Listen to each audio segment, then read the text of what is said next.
Improvisation Nouveau-Brunswick présente Catégorie libre.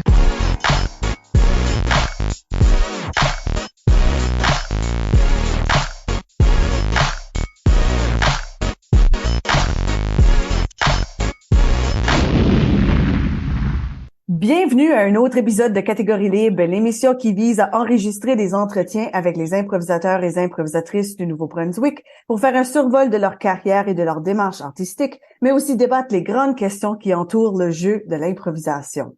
Au microphone, Isabelle Gauguin et à mes côtés, mon co-animateur, Michel Albert. Bonjour. Catégorie libre est une production d'improvisation Nouveau-Brunswick que vous pouvez écouter version podcast sur Apple Podcasts ou Spotify ou avec Diaporama sur YouTube. Catégorie libre bénéficie de financement du gouvernement du Canada. Notre invité pour cet épisode est Michel Hédoux.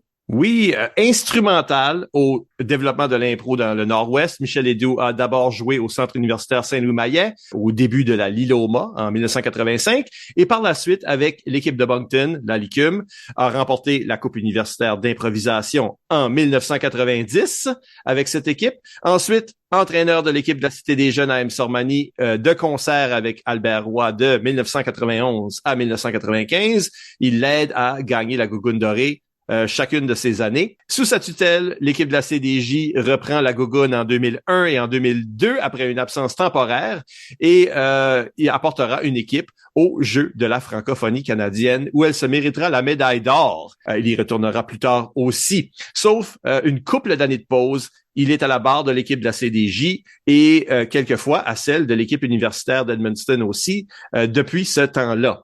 Ajoutons à ça l'organisation d'une QI en 2002 et une implication importante dans le tournoi adulte Richard Terrien, en plus d'essayer de garder des initiatives civiles en vie au Nord-Ouest, que celle-ci s'appelle la RINO ou la Ligue d'improvisation du Madawaska ou Lima. On parlera de tout ça et de plus parce que j'ai sauté des étapes ici. Michel Hédoux, bienvenue à l'émission. Ouais. Merci d'être ici. On parlera avec Michel de sa carrière et sa démarche artistique d'abord, et dans la deuxième moitié de l'émission, de la toujours importante écoute. Et avant d'aller beaucoup plus loin, n'oubliez pas d'utiliser le hashtag ou mot-clic Catégorie libre pour réagir à l'émission pendant que vous l'écoutez. Et plusieurs d'entre vous ont déjà participé en nous suggérant des questions. Beaucoup de gens que Michel a mentorés d'ailleurs, nous les utiliserons tout au long de l'émission. Michel Hédoux, on commence par le début. Nous autres, on est des vieux chiens, là. Comme c'est le fun à l'émission, le monde dit « Ah oui, j'en faisais au primaire! » Pour nous autres, c'était pas possible. Toi, ça commence quand? Ça commence à l'université en 1984-85, où moi, j'écoute la télévision. À ce moment-là, on a les matchs de la LNI sur Télé-Québec. Puis, je trouve ça vraiment intéressant, fascinant. Un certain Marc Leboutillier, à un moment donné, apparaît à l'UMCA, Saint-Louis-Maillet, et il est installé à une table, il ramasse des noms pour jouer de l'improvisation. C'est comme, wow, là ma chance. Je m'inscris. Lui, il l'avait fait à Chipagan, là, fait que lui, ça datait. Il arrive de là, lui. Il a je sais pas combien de nombre d'années d'université sous sa cravate déjà. Puis, il arrive de là avec, certaines connaissances, puis il a rencontré Richard Terrien, qui s'occupait du socioculturel, puis de là, Richard a approuvé parce que il n'y a pas grand chose qui se passait à part le Ciné Campus. Ça fait que c'est comme ça que j'ai commencé. On était une gang, il y avait, à ce moment-là, au campus, il y avait des clubs étudiants. Chaque faculté avait un petit local. Puis là, mais le défi cette année-là, c'était que chaque faculté avait son équipe. Il y avait une équipe d'impro par faculté. Fait qu'il y avait, il y avait pas une tonne de facultés, là, mais il y avait faculté sciences humaines, faculté administration, éducation physique, puis je me souviens pas de l'autre gang, là. Mais si tu t'inscrivais, tu fitais dans une de ces équipes-là, puis ça forçait, comme chaque faculté, il allait chercher des joueurs là, pour faire sûr qu'il y ait des représentants. Fait qu'on avait, il me semble, la première année, on avait 4 équipes pour starter ça. Là. Qu'est-ce que ça avait de l'air? Est-ce que juste par le regarder à la télé, on était capable de deviner ou c'était vraiment très primitif? Assez primitif, mais il y avait des impros de qualité qui sortaient du lot. Puis c'était pas tout le monde qui connaissait ça. Bon, moi j'en étais un qui avait suivi ça à la télévision, mais je dirais la majorité avait aucune idée dans quoi ils s'embarquaient. Ils voulaient juste faire des comics, faire des sketchs, puis je te cacherai pas que les règlements étaient pas nécessairement suivis à la lettre, là. Mais ça n'a pas été long qu'on bon, on savait qu'on voulait participer à des tournois, fait que là, on s'est mis à suivre des documents, puis on a fouillé sur Internet, on trouvait les règlements de LNI, ou c'était sur Internet en seulement, là. Mais Internet des années 80. c'était pas évident. Ça prenait vraiment longtemps à loader. Ouais. Même pas. Probablement qu'on trouvait ça dans des livres. Moi, c'était à force d'écouter les commentateurs sur l'émission de télé, hein. Fait que c'est un peu comme ça que... Oui, ben, moi, pareil, là. J'avais tellement écouté de matchs que il expliquait les punitions aussi, là. Tu sais, c'était formateur à ce moment-là, là. Je pense qu'on a eu des documents, c'est Richard qui s'en est occupé probablement, mais on avait des documents qui expliquaient un petit peu c'était quoi une ligue d'impro. Puis j'ai l'impression que c'était un livre, puis nous autres, on avait des photocopies, puis on regardait ça, puis on apprenait les règlements à travers de ça. Ben, ça nous a apporté à aller à l'écurie, puis on se débrouillait pas si mal. Je trouve que pour le petit campus qu'on y était à Edmundston, on avait du fun, en tout cas, aller à des tournois, puis aller à la cuit, toute la gang qu'on y était à ce moment-là. La première cuite en 87, mais toi, tu vas pas à cette première cuite-là, si je comprends bien. Non, moi, je suis pas allé. Michel McSween est allé. Il y avait une petite gang, plus chum avec Richard, je pense. Ça me semble être comme ça que l'équipe avait été sélectionnée. Puis bon, Michel McSween, c'était l'étoile de la ligue, là. À chaque match, il gagnait la première étoile. Ben là, ils ont demandé à Michel de joindre ce groupe-là. C'est là que ça a débloqué, là. Bon, après qu'on est revenu de la cuit, puis ben moi j'avais pas été, mais quand Michel est revenu de la cuit, il tripait, là. Il avait vu du monde de très haut niveau qui jouait de l'impro. Tu sais, il nous parlait, bon, telle personne. Il était là. On n'a aucune idée c'est qui ce monde-là.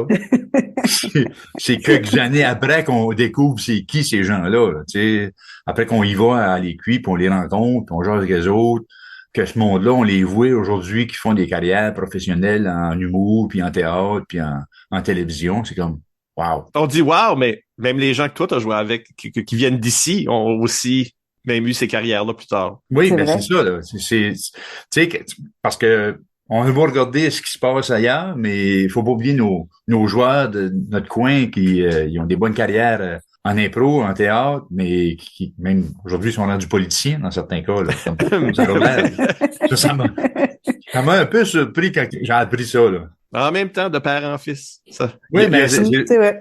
Il a été obligé de me l'expliquer parce que j'étais pas au courant.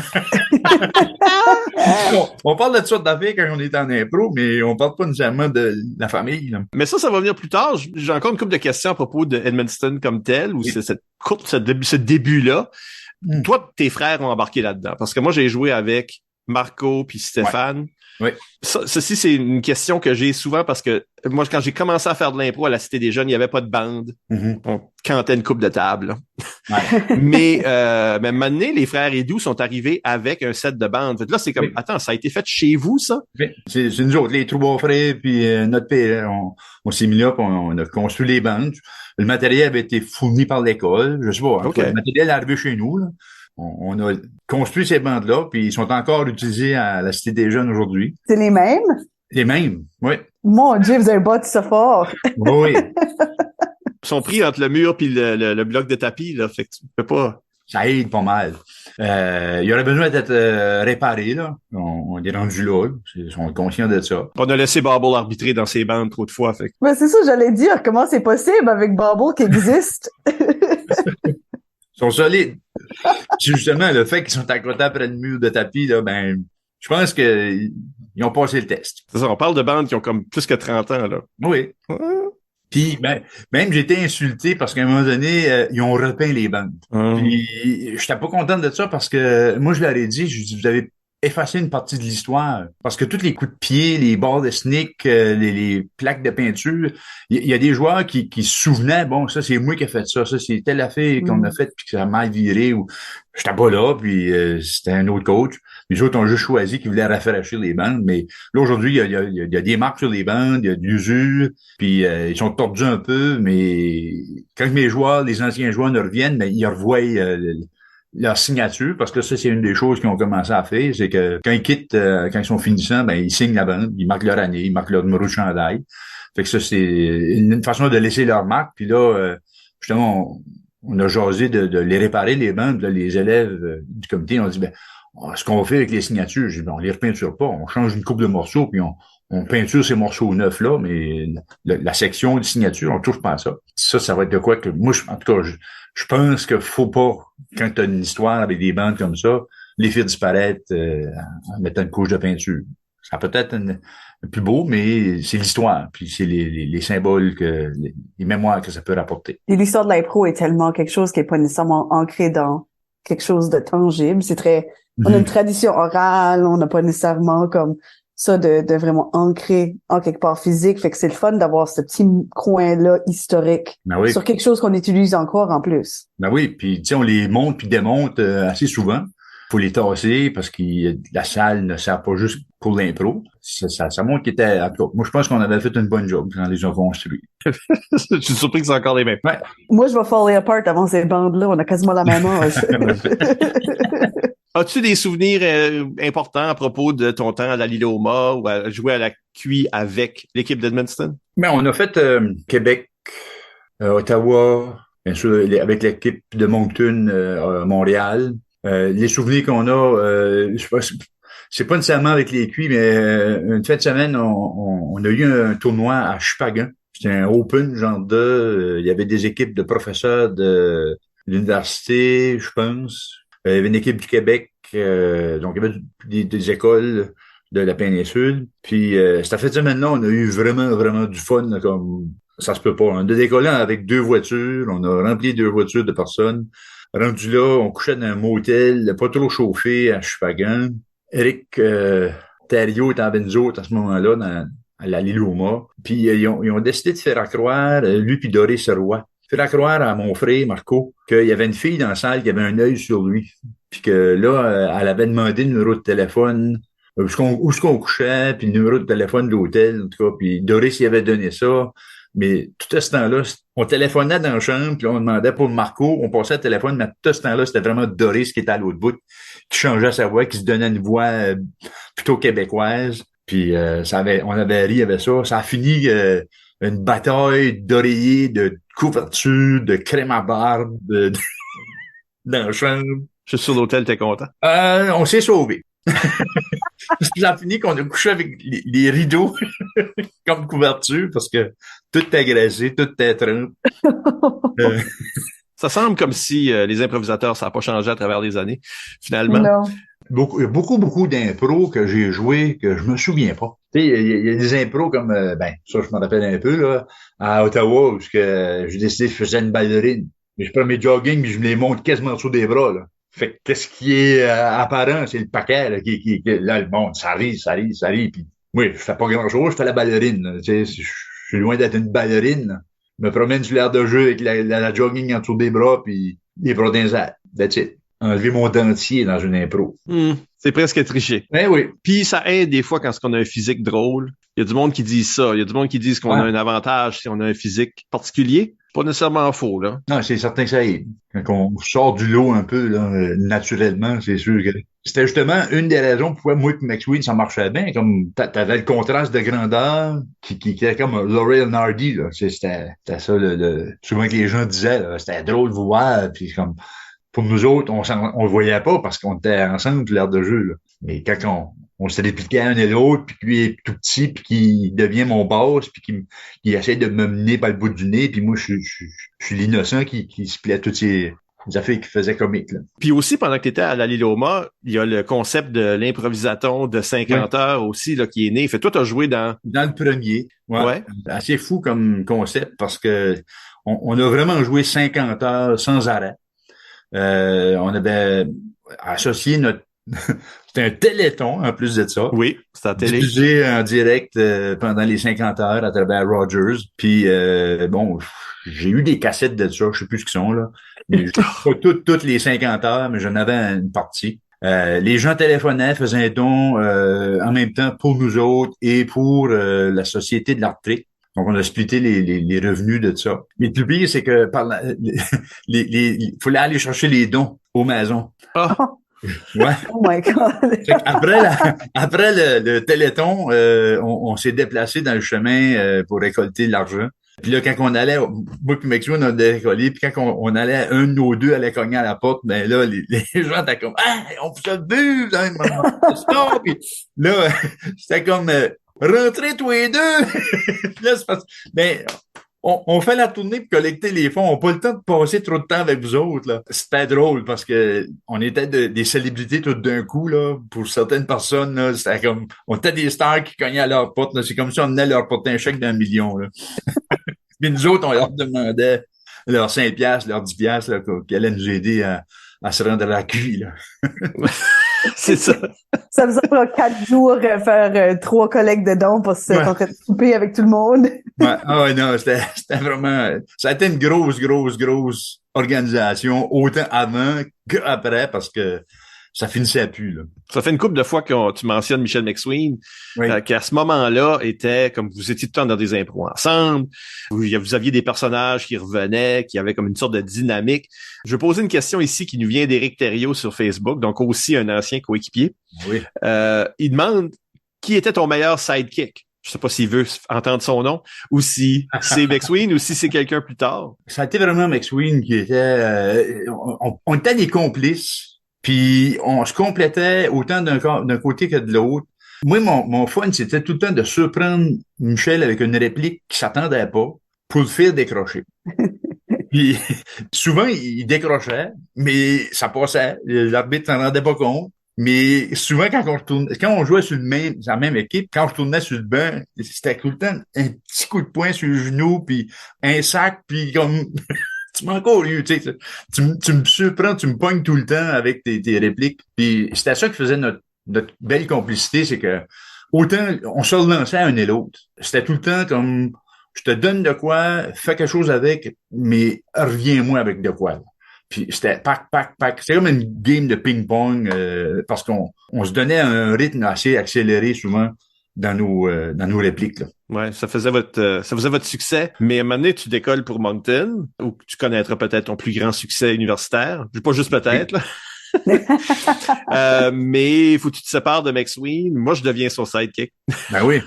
À ce moment-là. Comment était la Ligue dans ce temps-là? Comment était la Licume, là, pour les jeunes de la Licume qui écoutent aujourd'hui? Comment c'était là dans les premières années de la Licume, dans le fond? Ben, c'était-tu même la Licume ou as-tu joué dans la Ligue 2 Fume, là? Oh, j'ai aucune idée, Michel. Ouais, en tout cas, une de ceux-là. Moi, je jouais de l'impro. À ce moment-là, c'était comme pas important. Une chose que j'ai oubliée, c'est qu'à un moment donné, quand on était à Edmundston, on avait eu des ateliers avec du monde qui était à Moncton, en art dramatique. Il était dans les Bleus Poudres, là. Ghislain Tachereau. Ghislain Tachereau. Puis quelqu'un d'autre qui était avec lui, puis je me souviens pas exactement c'était qui. Mais il était venu nous donner des ateliers à Edmundston. Je me rappelle, on était en haut au 5e, 6e étage, là, puis il y avait comme une petite salle de danse là, pour les danseurs du Madawaska, là. Puis c'est là-dedans qu'on a fait ça. Puis je suis même pas sûr si c'était Richard qui était au loisir à ce moment-là. Je pense que c'était Claude Laure. C'est loin, là. Ces ateliers-là, ça nous avait aidé beaucoup. On a fait des ateliers-là, puis après ça, on avait été dans l'amphithéâtre, on avait joué un genre de 6 mini-matchs, là. Puis on avait eu des critiques, bien sûr, mais on avait quand même appris beaucoup de choses à ce moment-là pour renforcer notre jeu, là. Mais ces deux gars-là, ils jouaient, puis ça, il y avait des matchs de comment tu appelais ça tantôt, la Ligue 2 Fume à Rogers. Oh. Puis ça et tout, j'écoutais ça. Fait que je voyais ces matchs-là qui étaient du monde de cette époque-là, qui étaient des pas pires matchs, des pas pires impros une fois de temps en temps qui ressortaient du lot. Comme quand ils ont venu nous coacher, nous donner des ateliers, ben on connaissait un petit peu ce monde-là, puis bon, on avait un respect pour eux autres parce que il allait venir nous donner la chance de s'améliorer. Puis on dit Rogers, là, mais on veut dire TVCA 5 ou Post 10, comme on disait par ici. C'est ça, là. C'est ça que ça s'appelait avant, là. Il y a eu plusieurs modifications. Déjà, vous aviez comme un lien avec des gens qui avaient travaillé à Moncton dans l'impro. Oui. Puis quand tu arrives ici... Je sais qu'il y a de l'impro, puis je me souviens pas qui m'a approché pour que j'aille jouer de l'impro, mais je m'ai présenté, puis bon, on faisait pas de pratique. On se présentait au soir de match, puis on avait acheté notre jersey, on avait été dit, bon, toi tu vas être dans bleu, toi tu vas être dans telle couleur, puis moi, j'ai dit, bon, je vais avoir le numéro 5 dans bleu, puis ça a été ça. On jouait régulièrement, il n'y a pas un énorme public, c'était tout le temps les mêmes. Puis on jouait dans Taillon, en quelque part dans le 3e, 4e étage, il y avait une genre de salle, puis c'est une place qui est un peu plus tranquille. On avait du fun, on jouait. Et à ma compréhension, d'après Robert Gauvin, le public avait voté pour qui allait être dans l'équipe étoile. C'est quelque chose comme ça, là. T'as fait partie du groupe. Et ça t'envoie à la Coupe universitaire à Montréal, à l'UQAM. Ben, et vous gagnez la Coupe. Ben ça, on a pas de pratique. Ou t'as bien eu une coupe de rencontres, je me souviens pas vraiment. Parce que les pratiques, puis les avant-matchs, quand on allait à la cuire, nous autres, notre gang, c'était pas de fait de aucun réchauffement. On s'assisait, on jasait. Il y avait un petit flash qui sortait. On prenait une petite gorgée. Puis c'était comme, OK, on est prêt. On était pas chaud. On était juste pour dire, on prenait une petite gorgée d'alcool. On a fait ça le premier match. Puis là, ça a été comme, OK, on a comme un rituel, là, ben, on le fait à chaque match. Je me souviens pas qui exactement, là, mais il y a quelqu'un qui se prenait le temps de s'étirer, se réchauffer physiquement. La majorité de nous autres, on était assis, on attendait juste que nous se faire dire, bon, you're on. Il y a vraiment ces deux écoles-là de joueurs avant un match. Le monde qui est en train de se stretcher tous les muscles dans le corps, puis le monde assis sur une chaise. Ouais, ben, nous autres, cette année-là, on était majoritairement assis sur une chaise, puis on parlait de toutes sortes d'affaires, mais pas nécessairement d'impro. Il y a eu quelques discussions au niveau stratégie, au niveau des règlements. On a posé une couple de questions aux arbitres. Puis la fameuse question qui a été demandée, c'est si on ouvre les rideaux de la salle, on pogne une punition. Puis ça a été non, pas de raison. On vous a dit si c'est sans limite ni frontières, vous pouvez utiliser tout le matériel. C'est même qu'une des impros a passé à l'histoire dans cette grande finale-là.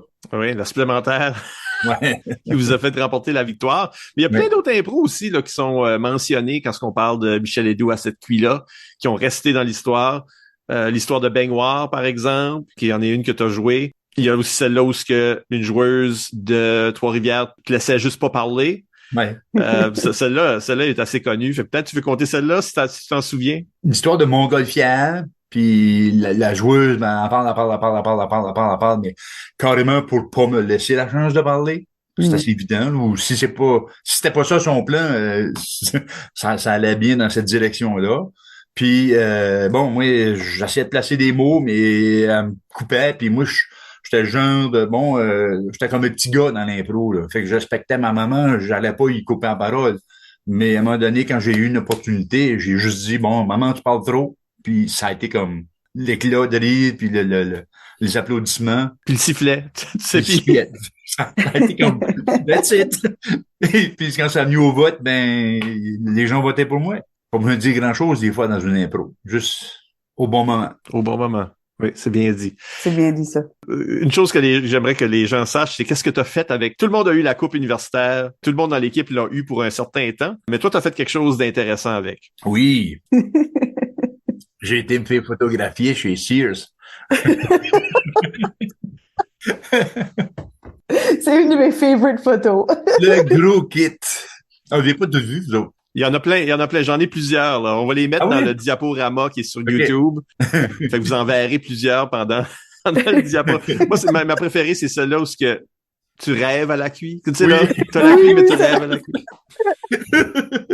Tu sais, ils ont le tour de faire des bonnes photos, puis tu te dis, faut que je la prenne celle-là. C'est comme un quétaine par exprès. C'est très drôle. Oui. Te souviens-tu comment est-ce que tu as eu cette idée-là? J'ai pensé comme peu style carte de hockey, là. On voyait ça dans les années 70, là, des cartes de hockey avec le joueur, puis des photos du trophée. J'ai dit, je fais ça. Là, je m'habille en joueur d'impro, culotte pis toute, là. Avec la coupe, puis je m'en vais chez Sears au centre Champlain. Je sais pas, moi, que les gens devaient me regarder Qu'est-ce que les autres ont pensé, ouais. Oui, care pas. Ben voilà, puis je fais des photos. La session de photos complète, mon homme. Puis là, on me propose, elle fait, ah ouais, mais fais ça. Puis, je suis bien content d'être ça. C'est une belle série de photos. Je suis sûr que les autres joueurs étaient jaloux. Ah, ça en fait parler. C'est 100% worth it. L'année d'après, là, tu joues plus. Ouais. T'as arbitré comme une partie d'une coupe de game ou quelque chose, peut-être une partie de la saison. Ouais, ben c'est ça. À l'automne, je faisais un BAD qui est 1 an. Puis à l'automne, j'étais à Moncton. En hiver, je faisais mon stage de 4 mois, puis je retournais au printemps. Les gars voulaient jouer en cours avec les autres, mais je me dis non, je serai pas là pour après Noël. C'est pas juste que vous dites que vous êtes dans le cours dans l'équipe étoile, quand je peux pas être là pour les pratiques, je peux pas être là pour les matchs. Puis bon, mon stage, je sais pas que ça va aller non plus, là. Ça fait que, c'est ça, j'ai fait un peu d'arbitrage cet automne-là pour justement donner la chance à quelqu'un d'autre. Puis bon, c'est là qu'est arrivé aussi le règlement d'avoir au moins une fille dans l'équipe, là. Ouais. Parce que votre équipe gagnante avait pas. Ouais, pas de fille, ouais. Tu sais, c'est quelque chose on n'aurait pas pu être la même gang non plus, là. Il y aurait eu des changements, puis bon, je suis content, c'est Nathalie, je pense. Ben oui, Nathalie Cloutier qui avait pris ce place-là. Puis elle avait bien joué, vraiment bien joué pendant la QI. Je suis content. Il avait quand même bien fait. Il avait rendu en finale. Mais bon. Mais bon, C'est pas répéter. Je sais, j'étais dans cette équipe. Mais justement, l'Aquila était à Edmundston. Ouais. T'étais présent, c'est là que tu faisais ton stage. Ben, même j'avais été juge de salle là, pour certains matchs. Là, OK. Quelque part dans l'organisation de tout ça. Là, t'es à la Cité des Jeunes. Partie de ce temps-là, lorsque tu travailles avec Albert Roy, qui est comme le coach. Ben, c'est là. Pendant mon stage, c'est là que j'ai commencé à m'impliquer avec l'équipe de la Cité des Jeunes, conjointement avec Albert. Donc, Albert prenait quand même des distances, là. Puis moi, je m'occupais pas mal des pratiques sur l'heure du midi avec les jeunes, même après l'école. J'étais pas allé à la Gougoune, là. J'étais pas allé au premier tournoi. Les jeunes étaient allés avec Albert, puis ils étaient revenus de là champion. C'est que là, ça avait été le fun, parce que bon, par la suite, ben quand j'avais fini mes études en 91, là, je faisais de la suppléance, puis c'est ça, ils m'avaient demandé de continuer à coacher. C'est parti vraiment de 91 que j'ai commencé à coacher, là. Puis j'ai arrêté un peu. Les gens qui écoutent ça, puis font comme, oh my God, 30 ans de coaching continue. Non, là, il y a des breaks. Non. J'ai arrêté à une couple d'occasions, là. J'ai eu une fille, bon, j'ai voulu m'impliquer dans ses activités à elle. Fait que là, quand j'ai vu, bon, que je n'ai pas vraiment fait grand-chose, mais là, je suis retourné à l'impro. Après une couple d'années, je m'ai comme tanné un peu. Fait que là, j'ai pris un recul, je regardais ça, puis je me disais, maudit, j'aurais dû rester. Tu as travaillé à d'autres écoles aussi, là, fait que c'est pas toujours... C'est ça, quand j'étais à d'autres écoles, c'était plus compliqué parce que là, tu sais, veux pas de la correction, de la préparation, des responsabilités. C'est que je ne peux pas être aussi présent à la Cité des Jeunes que j'aurais voulu. Fait que éventuellement, ben c'est sûr, je suis revenu à la Cité des Jeunes. Puis bon, ça a pas été long que j'ai hérité du titre de coach à nouveau. Qu'est-ce que c'est une pratique avec Michel Ledoux? Parce que, je veux dire, tu as formé beaucoup de joueurs. Plusieurs de ces joueurs-là, on a eu à l'émission. Je sais pas, je pense aussi qu'il y a une perception, quand on te voit à des tournois, le monde pense, Michel Ledoux, c'est un grand joueur. Il a fait ses preuves. Il a des prix. C'est un power coach. Il contrôle cette équipe-là. C'est ses idées qui sont en train de se matérialiser. Mais quand tu parles à tes joueurs, eux autres disent, non, il fait ses corrections, je sais pas quoi, pendant qu'on pratique, là, comme...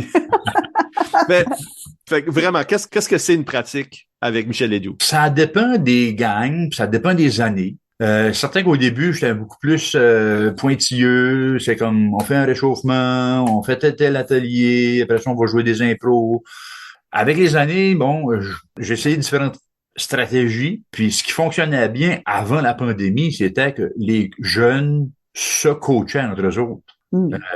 Parce que bon, j'ai donné un bagage à ces jeunes-là qui se transmettait de génération en génération, ou d'année en année. OK, tu fais les plus vieux, c'est en train de travailler avec les plus jeunes. Fait qu'à un moment donné, c'est ça, là, avant la pandémie, j'avais plus rien fait, ou à peu près pas. C'est pour ça qu'il y en a qui disent que je faisais de la correction, parce que je n'étais pas toujours pratique, mais je savais qu'est-ce qu'il était en train de faire, ou je me fiais que c'est ça, telle chose qu'il allait faire. Mais là, post-pandémie, c'est un autre pire de manche. C'est certain que ces jeunes-là tu sais, j'en ai un qui était là avant la pandémie. Fait que c'est bien difficile pour lui d'avoir tout en mémoire. Tu sais, il était rookie, d'avoir tout en mémoire qu'est-ce qu'on faisait comme atelier, puis les raisons pourquoi on faisait telle chose. C'est que là, je suis obligé de m'impliquer un peu plus. Au retour du congé de mars, là, il faut que je m'assoie avec les autres, puis je revois les règlements comme il faut, en détail, parce que je les ai laissés aller, puis je réalise que bon, il y a des choses qui leur manquent. J'ai des bons joueurs, mais il y a un bagage de base qui est pas tout à fait pointilleux comme que j'aime, là. Parce que ça, c'est de quoi que je demande beaucoup à mes joueurs. C'est vraiment de jouer by the book, d'être au niveau des règlements, être le plus straight possible, parce que donner un point à une autre équipe avec des punitions, c'est probablement la pire chose que tu peux faire. Fait que quand t'en donnes un sur le long d'un match, déjà, c'est quand même beaucoup. Puis quand t'en donnes 2, 3, ben là, ça marche plus, là. C'est quand t'es rendu à 9 punitions dans un match, puis que c'est toutes sortes de choses, là, c'est certain qu'il y a un problème. Puis là, tout de suite, que je les regarde, là, justement, avant le congé de mars, là, on a joué un match, puis là, il y en a qui me dit après le match, il dit, ouais, t'as été pas mal plus sévère aujourd'hui. Ben, je dis, on se prépare pour le tournoi, là. Vous avez besoin d'être un peu plus à la lettre, là. Tu sais, puis il y en a qui apprennent vite, mais il y en a d'autres qu'il faut répéter plusieurs fois avant que ça rentre. Puis surtout quand ils ont pris des mauvaises habitudes dans certains... Ils prennent des mauvais plis, là. Ça, c'est dur à corriger. Je trouve ça intéressant, ce concept-là de comme rendre tes jeunes des pédagogues dans leur propre monde, ou est-ce que ça comme solidifie ces apprentissages-là, puis ça les fait en sorte qu'ils comme eux deviennent des joueurs pédagogues, fait que tu sais là, peut-être qu'ils deviennent entraîneurs parce qu'ils voient que ça va les chercher ce genre d'approche-là. Je trouve ça comme une belle façon d'intégrer les plus vieux à l'apprentissage, puis c'est une façon pour eux de devenir meilleurs joueurs aussi en transmettant ces informations-là. Mm-hmm. Mais il y a eu un bris avec la pandémie là, dans cette continuité-là. Oui. Oui. Puis je suis la même chose dans toutes les autres écoles, que même si j'ai vu quand même, vous avez continué, beaucoup d'écoles qui ont continué, mais nous autres, à rester des jeunes, on a essayé à plusieurs occasions, on planifiait, OK, on va faire une rencontre jeudi, ben vrang, le mercredi, on se fait former. Ça nous a coupé l'herbe plusieurs fois en dessous des pieds. Puis à un moment donné, les jeunes se sont juste découragés, puis on dit, bon, monsieur, cette année, là, on oublie ça, on réessayera l'automne prochain. L'automne d'ensuite, ça a été le même scénario. Fait que vraiment, nous autres, on a eu 2 ans perdus complètement, là. L'année passée, on a tenté, on a récupéré quelques affaires, là. On a pu recommencer. Cette année, ça va bien. On n'a pas eu de problème, mais le problème que j'ai, c'est le manque de participants. C'est vraiment là le défi. Les jeunes, puis je parle d'impro, mais en général, dans pas mal toutes les activités, il y a un grand nombre d'inscriptions, moins grande participation. Tout ce que je souhaite, c'est que ça va se replacer dans les années. Là, je sais qu'il y a de l'impro qui se fait au primaire. Fait que si les autres peuvent reprendre, ça va nous faire de la relève là, au secondaire. Je pense que c'est une réalité que beaucoup d'écoles ont vécue. Ça a été difficile de se rebâtir après ça. Parce que la Cité des Jeunes historiquement, avait un assez gros comité. Ah oui. Chaque année, là, tu sais, t'as au moins tes 2 équipes pour faire des choses, peut-être bien plus. Puis, il a produit beaucoup de joueurs qui ont eu beaucoup de succès par après sur la scène universitaire et plus tard. Tu sais, c'est juste de repuiser dans cette histoire-là, je sais bien. Tout de suite, là, c'est ça le défi, c'est que, bon, je me souviens, je retourne juste 5 ans passés, lorsqu'on faisait les débuts de la Ligue à l'école, ben j'avais 45-50 jeunes qui étaient inscrits, là. Fait que là, on fait une couple de pratique, puis là, tranquillement, ça s'élague par les autres mêmes, là. Tu sais, il y en a qui réalisent que, j'ai peut-être pas ma place parce que je comprends pas ou je suis pas assez fort. Parce que bon, il faut qu'il y ait quand même avec un certain bagage. Tu sais, en fin de semaine, j'entendais parler des gens qui disaient, bon, ben, on fait une sélection, on coupe, on finit par avoir une équipe pour l'école, pour préparer ça pour la gogoune ou les qualifications. Ben, nous autres, à la Cité des Jeunes, je faisais pas de sélection avant fin janvier pour dire, OK, vous autres, vous allez faire partie de l'équipe étoile. Mais tout le monde est inclus dans les pratiques, puis tout le monde faisait quelque chose dans la ligue. Assez souvent, on avait 3 équipes pour jouer entre nous autres sur l'heure du midi. On faisait une rotation. Il y en a qui s'occupaient de l'arbitrage, d'autres s'occupaient des stats, d'autres s'occupaient de la musique. Puis ça roulait comme ça, là. Fait qu'il y avait tout le temps de quoi faire. Mais là, cette année, c'est pas la même chose. Faut pas perdre espoir. Parce que il y a eu des retours, hein. Il y a eu des moments où les équipes étaient moins fortes, ont revenu, et ça, il y a un cycle. Un des temps qui était fort pour vous autres, c'était le début des années 2000, là, où vous avez gagné une coupe de gogoune, et vous êtes allé au jeu de la francophonie canadienne. Parlons un peu de cette expérience-là, parce que c'est un peu comme, hey, finalement, vous avez gagné ça, là, vous allez au jeu. Michel, tu t'en occupes. Un peu comme ça, c'est un peu par surprise, parce que, bon, on avait entendu parler qu'il y avait... Moi, j'avais su de Émilie Bellefleur, qui avait eu les Jeux de la francophonie en 99. Oui. J'avais demandé c'était quoi, comment ça s'est passé, comment ça avait été choisi. Puis je pense qu'à cette époque-là, il y avait eu une équipe étoile de la province qui avait été formée. Fin des années 90, début des années 2000, bon, j'ai un bon noyau de joueurs, là, vraiment comme fort, épouvantable, là, motivé au bout, puis c'est comme pas évident de faire une sélection. Je suis capable de vraiment cerner 8 joueurs là, dans le lot pour former mon équipe étoile. C'est ça qui nous a fait qu'on a gagné les Gougounes.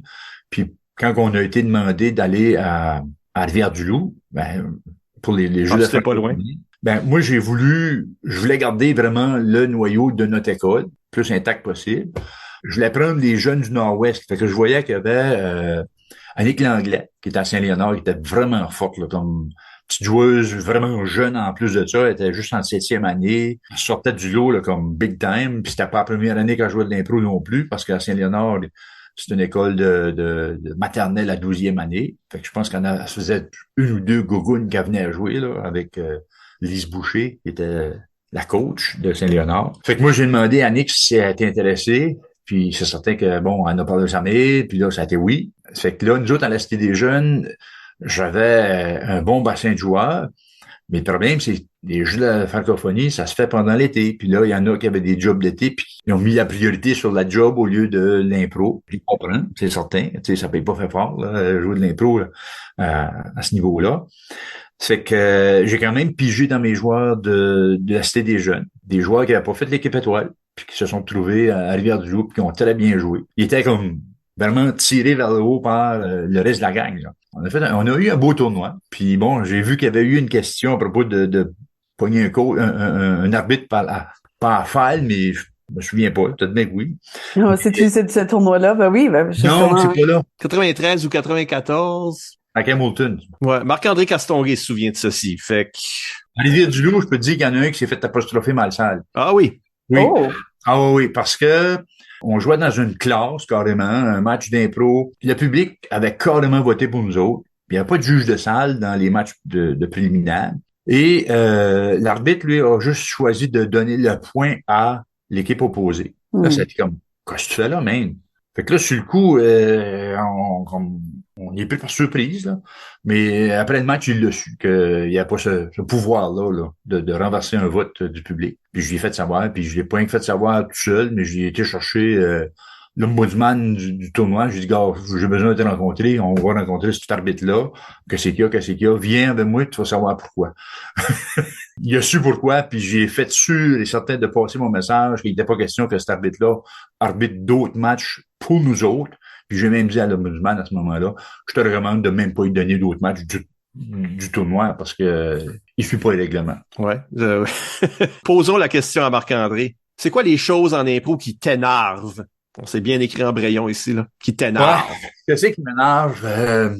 Ça, là. C'est ça. Quand un arbitre donne des punitions, mais que c'est son interprétation, puis qu'il y a personne dans la salle qui sait qu'est-ce qui est arrivé, là. Quand il vient pour, si on lui pose la question de nous expliquer la punition, il est pas capable, parce que il a aucune idée pourquoi il a collé punition, là. Tu sais, il a juste bullshité, là.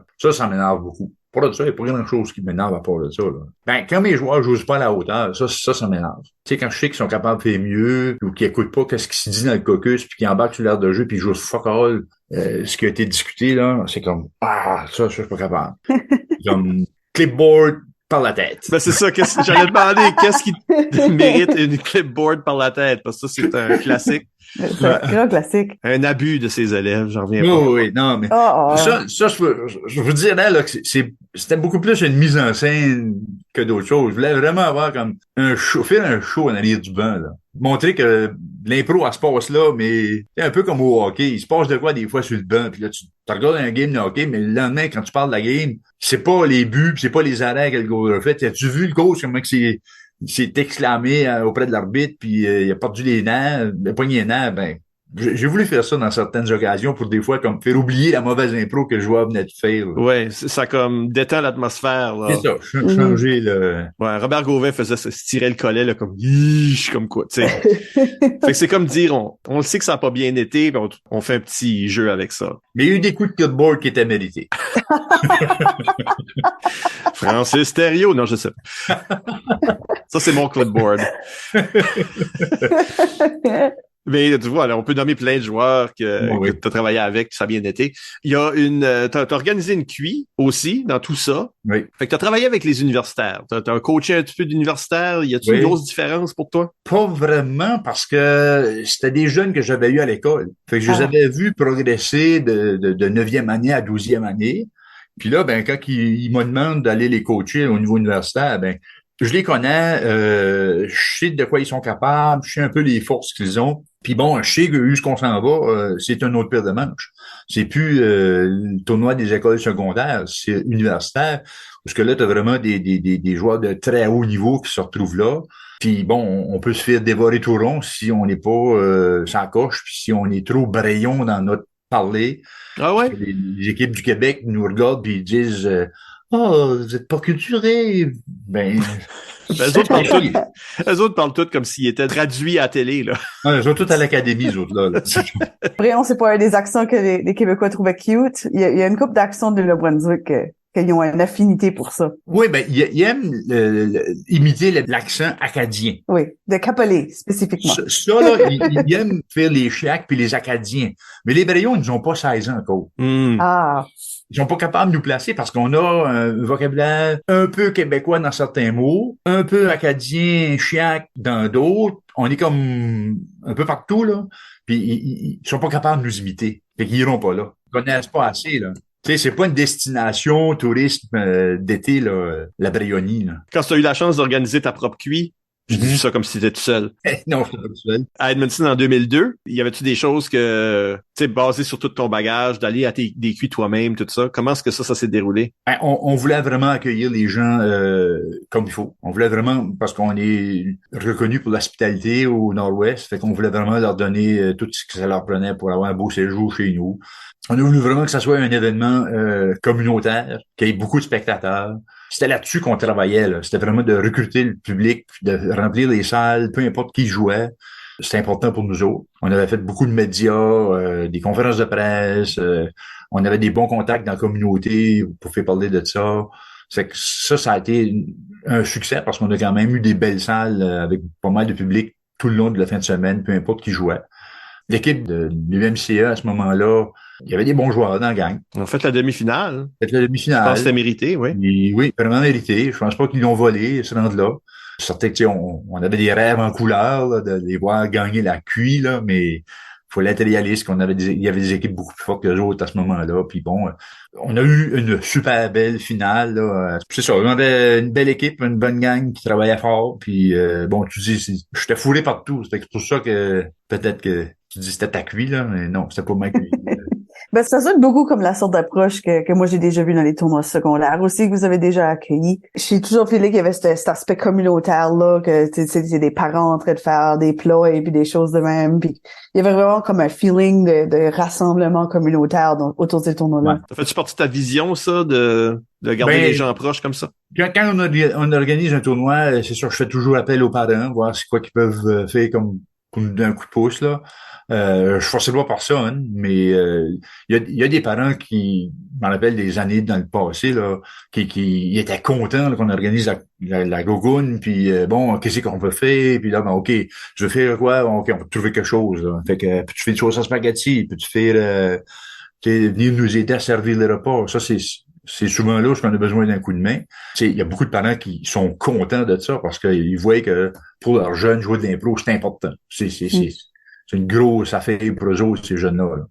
Là. Puis ils veulent voir leurs jeunes jouer. Fait que, puis bon, on joue souvent sur l'heure du midi, fait que c'est pas possible.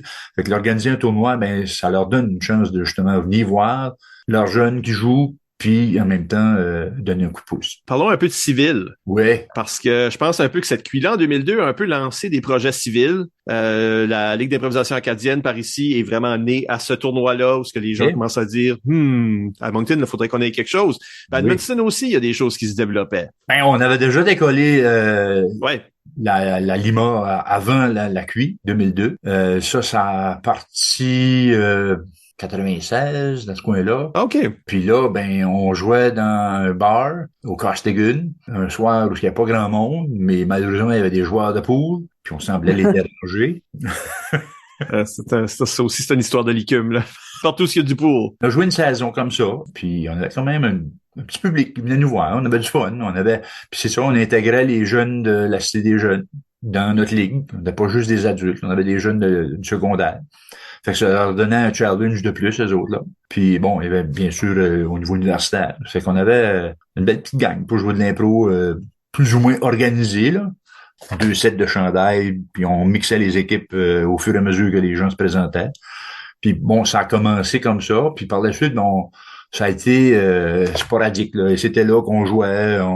La fois, Brion qui nous approchait, OK, on y va. De quoi qui se passe à l'édifice Malais à Saint-Basile, OK, on va y aller. On se lâchait un coup de téléphone, on mettait les noms sur une feuille, puis bon, OK, on a assez de monde, let's go. Là, on a tenté de nouveau, dans les années 2000, pas longtemps passé, là, à redémarrer cette ligue-là. Mais bon, c'est difficile. On dirait que les joueurs sont tous dans l'âge jusqu'ils ont des enfants, là, les adultes, là. Puis c'est certain que les activités des jeunes passent avant celles des parents. Tu sais, je peux pas être blâmé, j'ai fait la même chose. Ça fait que là, mais l'idée est pas morte. On travaille là-dessus continuellement. Il y a tout le temps du monde qui me reviennent, ah, je suis prêt à jouer, ok, genre moi, c'est l'emplacement, c'est à quel temps, qui va être là, combien de spectateurs qu'on peut attirer. Parce que bon, faut choisir quand même un temps où ce que les gens vont venir. Là, j'ai parlé avec une couple de personnes en fin de semaine. On va tenter quelque chose peut-être là dans les prochains mois, à l'automne ou peut-être même dans l'été. OK.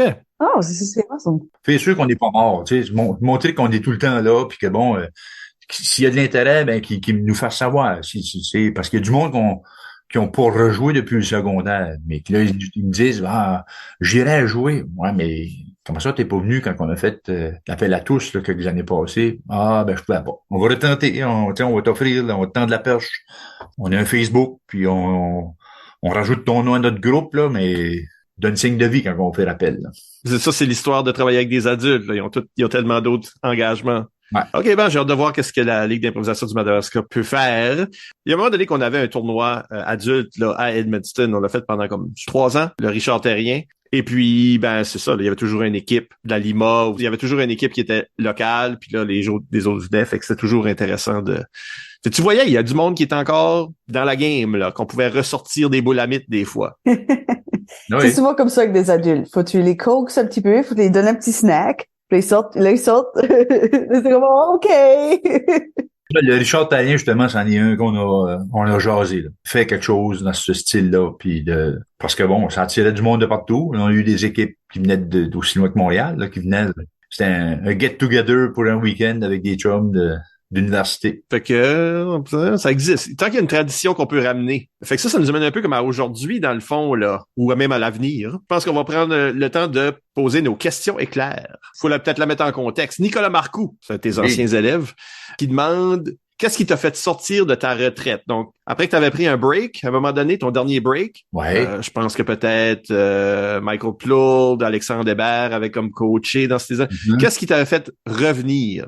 Ben, c'est que je voyais que ça marchait pas trop bien pour le comité d'impro à l'école, puis que j'avais besoin de m'impliquer, que j'avais besoin de reprendre ça en main. C'est ça qui a fait que j'ai revenu. Puis bien sûr, bon, l'amour de l'impro est tout le temps là. Aussi simple que ça. Ouais. Bobble puis Bébert ont fait une mauvaise job. OK. C'est ça, exactement. Je dirais pas ça, mais j'ai des doutes.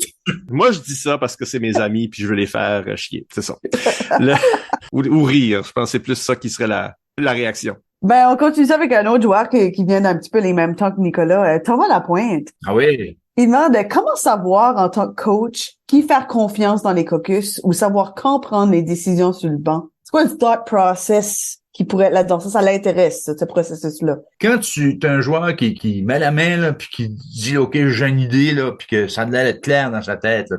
Tu vois dans son œil que ça brille, puis que il a tout déjà structuré, le personnage, la situation, le punch, il est prêt, let's go. Fais-moi-nous la trappe, laissons-la aller. Let's go, faisons-y confiance. Il est prêt, il n'y a pas besoin de plus que ça.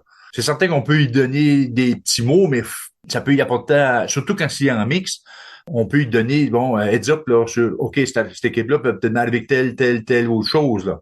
Bon, OK, il est conscient de ça, on lui fait confiance. Arrange-toi. Je pense que ça crée des joueurs qui sont un peu téméraires aussi, qui sont audacieux, que, tu sais, là, ils savent ils peuvent aller leader leur idée. Je pense qu'il y a beaucoup de joueurs là, de ces dernières années-là là, que je mettrais dans ce camp-là. Chani Martin, c'est juste de tes élèves. Chani Martin qui demande c'est quoi ton meilleur moment de carrière d'improvisation comme joueur et comme coach? Comme joueur, ben c'est la QI à Montréal. De gagner cette QI-là, c'était comme wow, les larmes aux yeux, tu te dis bon, moi je me rendrai pas plus haut que ça, là. J'accroche mon chandail, that's all, j'ai fait jouer. Mais en même temps, tu dis ça sur le moment, là, tu sais, comme, parce que moi, bon, j'étais à ma dernière année d'université que je savais que je pourrais être là, au complet. Mais c'est qu'à ce moment-là, tu réalises pas, t'as pas fini, il y a encore possibilité de jouer, là, comme adulte, là, ailleurs, là. Ma QI en 90, là, ça a été comme mémorable. Tout allait bien, on avait du fun, on avait une belle complicité entre tous les joueurs de l'équipe. On pouvait jouer avec n'importe qui dans la gang, ça allait bien. Ça allait vraiment bien. Pas meilleure équipe que ça, là. Comme coach, je pense que c'est vraiment bon. J'ai quand même été au Jeu de la francophonie 3 fois. Hein. À chaque fois, ça a été vraiment des belles expériences avec les jeunes. Les jeunes ont revenu de là comme boostés au bout là. Peu importe la médaille qu'on a fini par avoir. Mais la médaille d'or à Rivière-du-Loup, là, ça a été vraiment comme wow. Parce que tu es dans une salle de spectacle qui est pleine à craquer. Il y a des spectateurs dans des estrades en arrière de toi sur le banc, sur la scène. Ton arbitre, c'est Luc Chenet. C'est comme plein de célébrités qui sont là pour faire les juges de salle. Je m'ai fait dire par après que j'aurais pu faire lever le pied à mes joueurs. C'est comme on était là pour donner un show, puis on a donné le meilleur show qu'on pouvait. Ah, il y a du monde qui t'ont dit Oui, que quoi, tu t'es poussé trop fort ou? ouais, une coach de Québec. J'ai joué contre elle au niveau universitaire, là. OK. Puis Oh, elle a wow. coaché son équipe, elle n'avait pas dans la finale, là. Ouais, elle me dit, bon, ouais, t'aurais pu faire jouer tous tes joueurs plus que ça, là. Ben, ils ont tous joué, mes joueurs. On était primés, on voulait donner le meilleur show possible, on avait une salle pleine, un public à épater, puis c'est ça qu'on a fait. Tu laisses rien sur la table, c'est ça que Non. c'est. Non. C'est ça que c'est. Marc-André Castonguay demande, vraiment, il dit, salut coach. On peut être vieux comme qu'on veut, mais nos coachs restent nos coachs. Ben là, dis voir que tu casses les vieux, là. Voyons. Ben oui, Lâche-toi tranquille. parce que je suis jeune. Dit-elle avec une hanche brisée. Il dit, toi, t'as été entraîneur au secondaire pendant plusieurs décennies. Comment le jeu a évolué à travers ces années-là? T'as-tu vu comme une différence? Les jeunes que je coach, là, ils ont tout le temps 14 à 18 ans. Ils n'arrivent pas avec un bagage de connaissances puis de culture plus élevé parce qu'ils sont en 2022. Là. Ils en connaissent peut-être un peu plus parce qu'avec les médias, avec les YouTube, ils peuvent aller voir plein d'impros qui ont été joués dans le passé puis s'inspirer de ça. Mais le problème, c'est que des fois, s'ils nous présentent du réchauffé, ils s'inspirent un petit peu trop de ce qu'ils voient. Mais dans le style de joueur, c'est vraiment chaque individu. Là. Moi, je cherche tout le temps d'avoir une variété de joueurs dans une équipe. Des joueurs plus physiques, des joueurs qui vont être capables de chanter, rimer, certains joueurs qui ont un bagage de culture et de connaissances, puis qui vont pouvoir apporter ça dans leur personnage, des comiques, des plus sérieux, plus dramatiques. Fait que quand je peux avoir un mélange de tous ces joueurs-là dans une équipe, là, j'ai une équipe qui est bonne pour aller dans un tournoi puis de pas avoir peur de mal performer. C'est ça le défi, c'est vraiment de pouvoir identifier c'est qui ces joueurs-là. Puis souvent, quand ils nous arrivent, on les connaît pas. Puis là, on les fait jouer. Puis bon, le style qui plaît aux adolescents, ben c'est un peu d'humour. Ben, même beaucoup d'humour. Puis le pipi, caca, cucu, des fois, c'est populaire. Fait que là, il faut les casser de ça. Puis là, quand je joue, ils sont capables de pas jouer comme au primaire, puis qu'ils sont capables de structurer une impro, de me présenter des nouveaux personnages d'une façon régulière. Là, je vois que j'ai un joueur qui veut s'améliorer puis qui veut se développer. À la base, c'est des jeunes puis qui veulent jouer de l'impro puis ils veulent avoir du fun puis ce qu'ils inventent eux autres, quand je reconnais pas quelque chose que j'ai déjà vu là, quand c'est eux autres qui l'inventent, ben c'est tout le temps bon. C'est tout le temps bon parce que ils ont pris le temps d'y réfléchir, ils ont pris le temps de mijoter ça. Puis c'est ça, c'est la vitesse d'exécution. C'est ça qui m'épate souvent. Tu sais, il y en a qui l'ont, là, c'est naturel. Les autres, là, peu importe qu'est-ce qu'on va leur donner comme thème, puis peu importe ce que je leur demande de faire comme personnage, ils vont être capables de le faire parce qu'ils ont cette. Je vais apporter le thème de tantôt, là, mais ils ont de l'écoute dans tout ce qu'ils font. Ils observent. Puis ça, c'est un des ateliers que je donne à mes jeunes souvent, là, c'est de s'en aller dans un lieu public, puis de observer, puis de prendre des notes. Observer une personne âgée, observer un enfant, observer des adolescents, observer quelqu'un de leur famille, de leur grand-père, puis vraiment de se créer un personnage à partir de ce qu'ils ont observé. Puis ça les fait découvrir des choses, des fois qu'ils réalisent pas, qu'ils sont capables de refaire par la suite, de imiter quelqu'un. Est-ce que, je posais la question à Laurence Leblanc-Côté, qui était plombière de la Coupe universitaire cette année, également une de tes élèves. Comment est-ce que ton style de coaching a évolué au fil des années? Donc, et en même temps, peut-être la question à Yves Doucette, pas un de tes élèves. Non. Que lui se demande si, par exemple, il trouve que tu as une qualité paternelle en impro. est-ce que devenir père, ça a influencé ton coaching? Donc, à travers les années, toi, tu changes. Est-ce que ça change la façon que tu es entraîneur? Au début, j'étais beaucoup plus impliqué, beaucoup plus dirigeant au niveau des pratiques, tout ça. Puis à un moment donné, j'ai pu laisser ça être plus autonome, là, être plus jeter un coup d'œil là-dessus, puis d'apporter des commentaires. Puis bon, ça dépend des années. Comme là, faut que je revienne beaucoup plus impliqué, puis beaucoup plus présent pour diriger le groupe, pour justement les apporter ce que je veux. Je suis plus paternel aujourd'hui que je l'étais dans le passé. Non. J'ai gardé ça. J'ai tout le temps été paternel. Ces jeunes-là, c'était mes jeunes, c'était comme mes enfants. Je les vois encore comme, pas nécessairement comme mes enfants encore, là, mais j'ai vraiment comme un lien avec beaucoup de mes anciens joueurs d'amitié. Je suis tout le temps content de les voir, puis j'essaie de prendre des nouvelles de qu'est-ce qu'ils font, où ils sont rendus. Si ça va bien, tant mieux. Si ça va moins bien, des fois, je me demande qu'est-ce que je peux faire. J'ai des casse-têtes, puis c'est mes jeunes. Faut que moi. Faut pas être surpris là qu'ils ont envoyé plein de questions Ouais. pour toi aujourd'hui. Moi, c'est l'impro, là, c'est ma famille. C'est pas rien que des amis, c'est ma famille, la gang d'impro. Tu sais, quand on se revoit, toute la gang, je suis content de vous revoir. Je suis content de voir que ça va bien. Je suis content des projets que vous faites, puis de l'avancement que ça donne. Peu importe que ça soit dans l'impro ou que ça soit dans une carrière en ingénierie, là, c'est le fun de voir où ce que vous vous êtes tous rendus, toute la gang des joueurs que j'ai eu dans le passé. Là. C'est comme ça. Puis c'est un petit peu pour ça que je suis revenu à l'impro et tout, là, comme les tournois, les rencontres, tu sais, je manquais à ça. Puis là, je vois que bon, dans quelques années, je vais me retirer de l'impro, je vais me retirer de l'enseignement, parce que ça a besoin d'être quelqu'un d'autre. Je peux pas tout être là, je suis pas éternel. Là. Mais c'est ça, j'ai hâte que quelqu'un me dise, Michel, moi, je suis prêt à prendre la relève. Tu sais, je veux au niveau du secondaire, là, je peux t'aider, mais ce sera pas juste de m'aider, mais ça va être, OK, veux-tu prendre la relève? Moi, je veux passer à d'autres choses. Puis c'est ce que je voudrais faire, c'est vraiment de développer le communautaire, le côté adulte, la Lima, justement, qui est un bébé qui revient sur la surface une fois de temps en temps, mais que là, on a besoin d'y donner un peu plus d'oxygène. Ben, justement, lié à ce concept-là, on a une question de Bernard Fournier. Étant l'un des piliers de l'improvisation au Nord-Ouest, qu'est-ce qui est l'avenir de la discipline dans la région, selon toi? Ben, il va toujours avoir de l'avenir pour de l'impro. C'est quoi qui disparaîtra pas. C'est pas parce que moi je vais me retirer que ça va être parti. C'est certain que l'éloignement du reste de la province nous cause un peu de problèmes au niveau du développement. L'équipe la plus proche est celle de Grand-Sault. C'est compliqué au niveau du transport, tout ça. Fait qu'on se rencontre pas. On va pas jouer contre Grand-Sault. Puis même chose pour les autres. On a eu l'occasion de le faire lorsqu'on avait la Lima.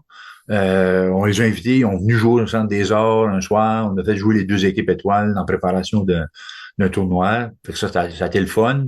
Quand on veut le faire régulièrement, c'est là que ça devient compliqué pour le transport des joueurs, autant dans un sens que dans l'autre. Je pense que l'éloignement de notre région a fait qu'on s'est développé d'une façon différente aussi. Et à un moment donné, il y a quelqu'un qui a dit, je pense que c'était sur les cartes de jeu que Michel avait faites, là, qu'il y avait humour Braillon, un humour qui est pas pareil comme dans le sud-est ou dans la péninsule, puis qui est pas comme le Québec non plus. On a un petit peu un style propre à nous autres dans notre coin à cause de ça. On est inspiré peut-être de ce qui se passe au Québec, aux États-Unis. On met ça à de la sauce Braillon. C'est peut-être bien ça qui nous arrive parce qu'on est quand même, tu sais, la majorité des jeunes dans le coin sont très, très bien bilingues. On écoute autant la télévision américaine que la télévision québécoise. Là. Je sais pas dans le sud-est si c'est autant francophone puis anglophone dans leurs écoutes. Là.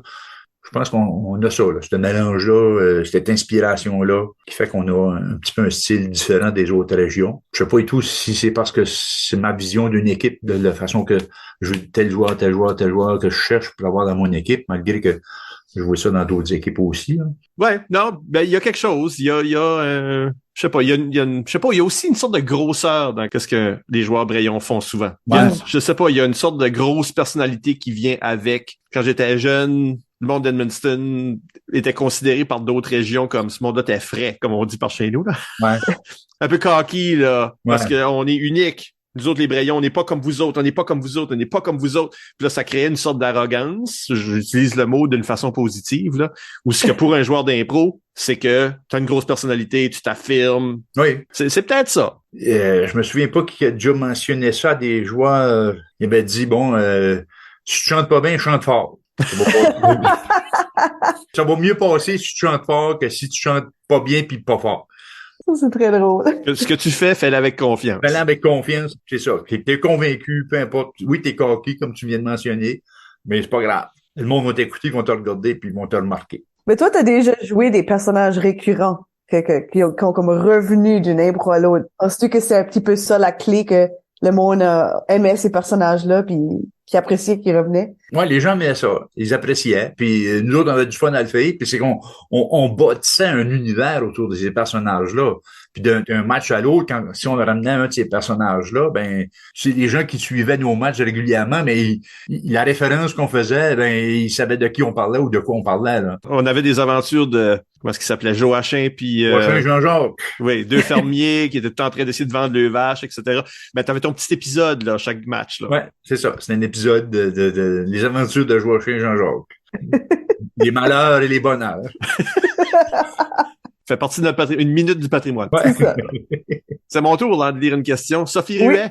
Tiens, Sophie Ruet, un autre de tes élèves. Qu'est-ce qui t'a motivé à faire de l'impro en premier lieu? Qu'est-ce qui te motive à continuer peut-être? Mais aussi, qu'est-ce qui t'avait intéressé? Je pense que si on retourne en arrière, là, t'es en train de regarder la LNI, c'est sûr que c'est le fun. C'est quoi là-dedans qui t'a fait comme moi? Ben, au niveau du primaire, j'ai eu l'occasion de jouer dans des spectacles, là, où qu'on faisait des personnages, des choses comme ça, là. Puis j'aimais ça. J'aimais ça être sur la scène, puis d'essayer de présenter un numéro. C'était pas, à ce moment-là, c'était pas nécessairement humoristique, qu'est-ce qu'on faisait, mais je me souviens de quelque chose qu'on avait fait à l'école régionale à Saint-Basile. Moi puis un de mes chums, on avait fait des robots. On avait fait des costumes de robots, puis ça faisait partie de notre sketch. Puis bon, il y avait du comique un peu à l'intérieur de nos sketchs. Quand j'ai commencé à écouter la LNI, j'aimais ça. Je trouvais ça intéressant, puis c'est pas de quoi que bon, j'avais à Paul-Venante, là, j'avais pas joué d'impro, mais ça existait pas. J'étais même pas dans le théâtre, j'aurais peut-être eu la chance de le faire. L'impro, c'était comme OK, tu sais, ils ont quelques secondes, ils se préparent une histoire, puis bang, il faut qu'ils présentent ça. Je me voyais là-dedans, aller faire ces sketchs-là. Quand j'ai commencé, je savais un peu dans quoi je m'embarquais, mais je savais pas nécessairement comment j'allais me débrouiller. Là. C'est à force de jouer, puis d'avoir des joueurs que j'avais de la complicité, ça soit McSween, ça soit Éric Dario, que ça soit Jeannin Laure, tu sais, oui. On avait du fun, là.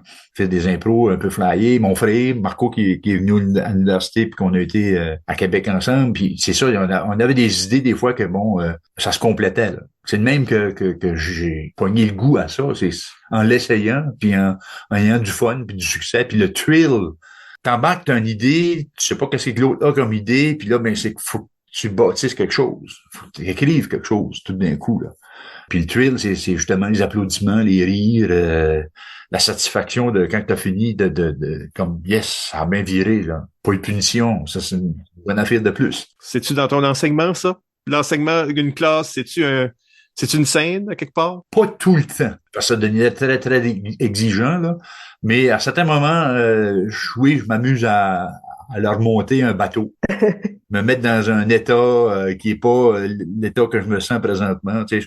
Ben de bonne humeur, puis faire croire que je suis en maudit après les autres, comme ça peut être l'inverse, que je peux être de mauvaise humeur, mais juste être comme OK, ça va bien, tout est beau. On peut tout le temps bien aller, là. Fait que, mais quand t'es en amont de la classe, faut que ça aille bien quand même. Je me souviens avec un des stagiaires, entre autres, qu'on a carrément fait à croire. Le stagiaire avait une journée de formation, puis là, il me dit faire croire aux élèves demain que j'ai démissionné de mon stage, qu'il était trop dur sur moi. Moi, j'ai joué la game toute la journée. Il y a des élèves qui ont dit, voyons, monsieur, on voulait pas que s'en aille, tout ça. Puis là, ben, hey, moi, j'en mettais. Le lendemain, quand il est revenu, les élèves, là, cette journée-là, quand il est revenu, là, on a encore fait une mise en scène, là. On a joué le jeu, tous les deux. Il a donné une chance, il revenait, il faisait le piteux, mais en enseignement, faut que tu sois acteur. Tu veux pas, là. Faut pas s'amuser, là. Faut ça, faut du fun. Faut s'amuser avec les autres. Ouais. Très bien. Bon, ben garde, on va prendre une légère pause et au retour, on vous parle d'écoute. Le deuxième pilier de l'improvisation. Michel Ledoux étant le premier. On parle d'écoute avec Michel Ledoux. À tout de suite.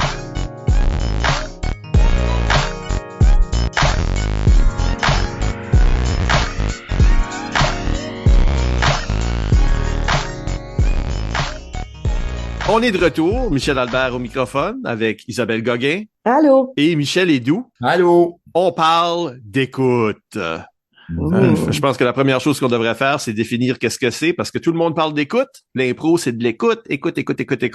Ben écoute, là, qu'est-ce que ça veut dire, l'écoute? Pour toi, Michel, qu'est-ce que ça veut dire, l'écoute? Hey, c'est large. L'écoute, ça se fait autant avec les oreilles que les yeux, parce que, bon, j'entends des joueurs, puis le problème, c'est que des fois, il y a des joueurs qui s'écoutent même pas.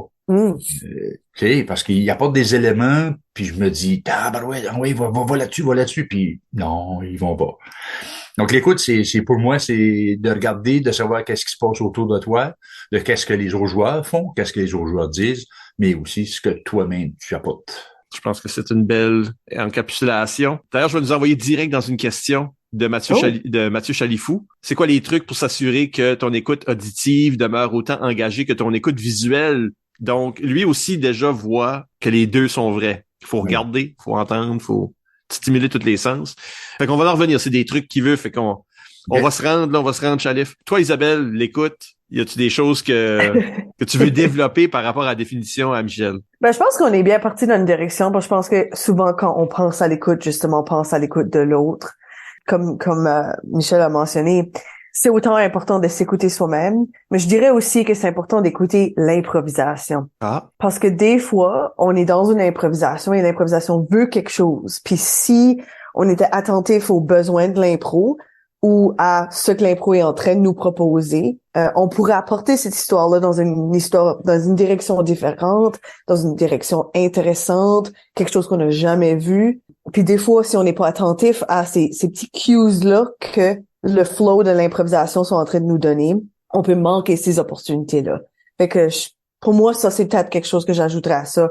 Qu'il y a, je sais pas c'est quoi cette substance-là, mais l'improvisation.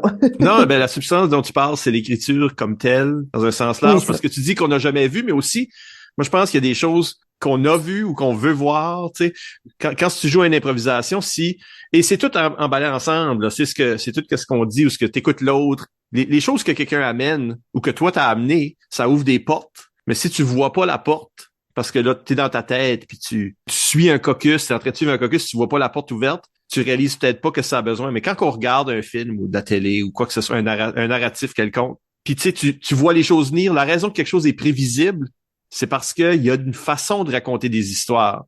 Puis des fois, si tous les joueurs sont en train de tendre une telle perche, sont en train d'ouvrir telle porte, puis la personne emprunte cette porte-là, pas même avec un twist, mais avec rien, là, écoutais-tu, comprends-tu comment une histoire ça marche? Parce que quand tu dis qu'il faut écouter l'impro, je pense que faut écouter là où est-ce que l'histoire s'en va et où est-ce que des histoires ça s'en va, que ça s'en va vers un conflit, vers une résolution, vers un twist. Comme toutes ces choses-là font partie d'une structure que faut que tu sois conscient de cette structure-là. Il y a absolument quelque chose d'atroce avec juste du foreshadowing.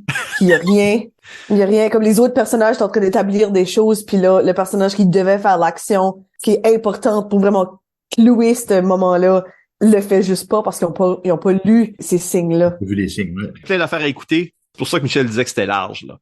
Faut écouter toutes ces choses-là. Est-ce qu'il faut écouter le public? Ben, faut-tu écouter le public? À la limite, oui. Tu n'es pas d'accord, Michel? Ouais, non, ben je pense que s'il y a un danger quand on dit écouter le public. Ben, ça dépend dans quel style d'impro. Ah, OK. Si tu t'en vas dans une humoristique, faut que tu sois à l'écoute du public. Parce que qu'est-ce que tu fais?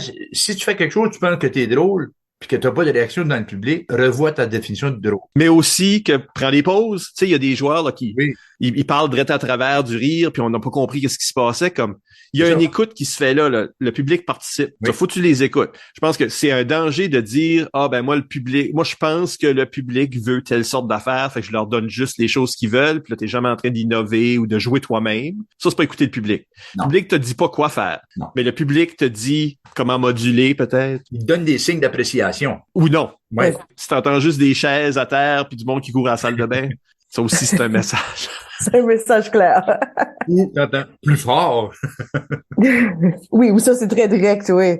Je me demande si ça compterait dans l'écoute le concept de comme réfléchir au fait que le public est aussi là puis lui aussi a besoin de participer.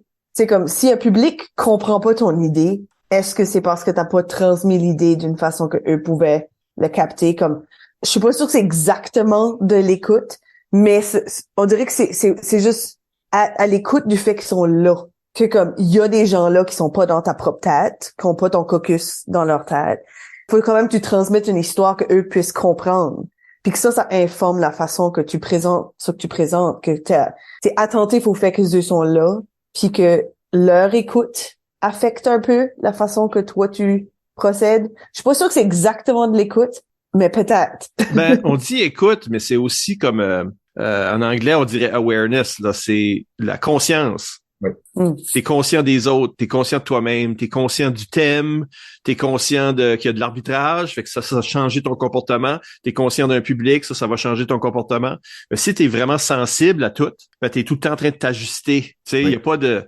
Je pense que pour moi les pires impros souvent c'est on a dit quelque chose dans le caucus, il y a des gens qui font exactement leur caucus, on s'en sac là, de quoi d'autre qui se passe. On n'est pas en train de s'ajuster constamment, mais je pense que de l'impro, c'est à propos de ça, là, c'est de lire tous les petits signaux, puis ça serait de l'écoute. Oui. La grosse question que les gens ont, Elisabeth, entre autres, sur Facebook ici, c'est comment on fait pour enseigner l'écoute. On a tous été des entraîneurs. L'écoute est important pour chacun d'entre nous, pour tous nos joueurs qu'on a ever eu.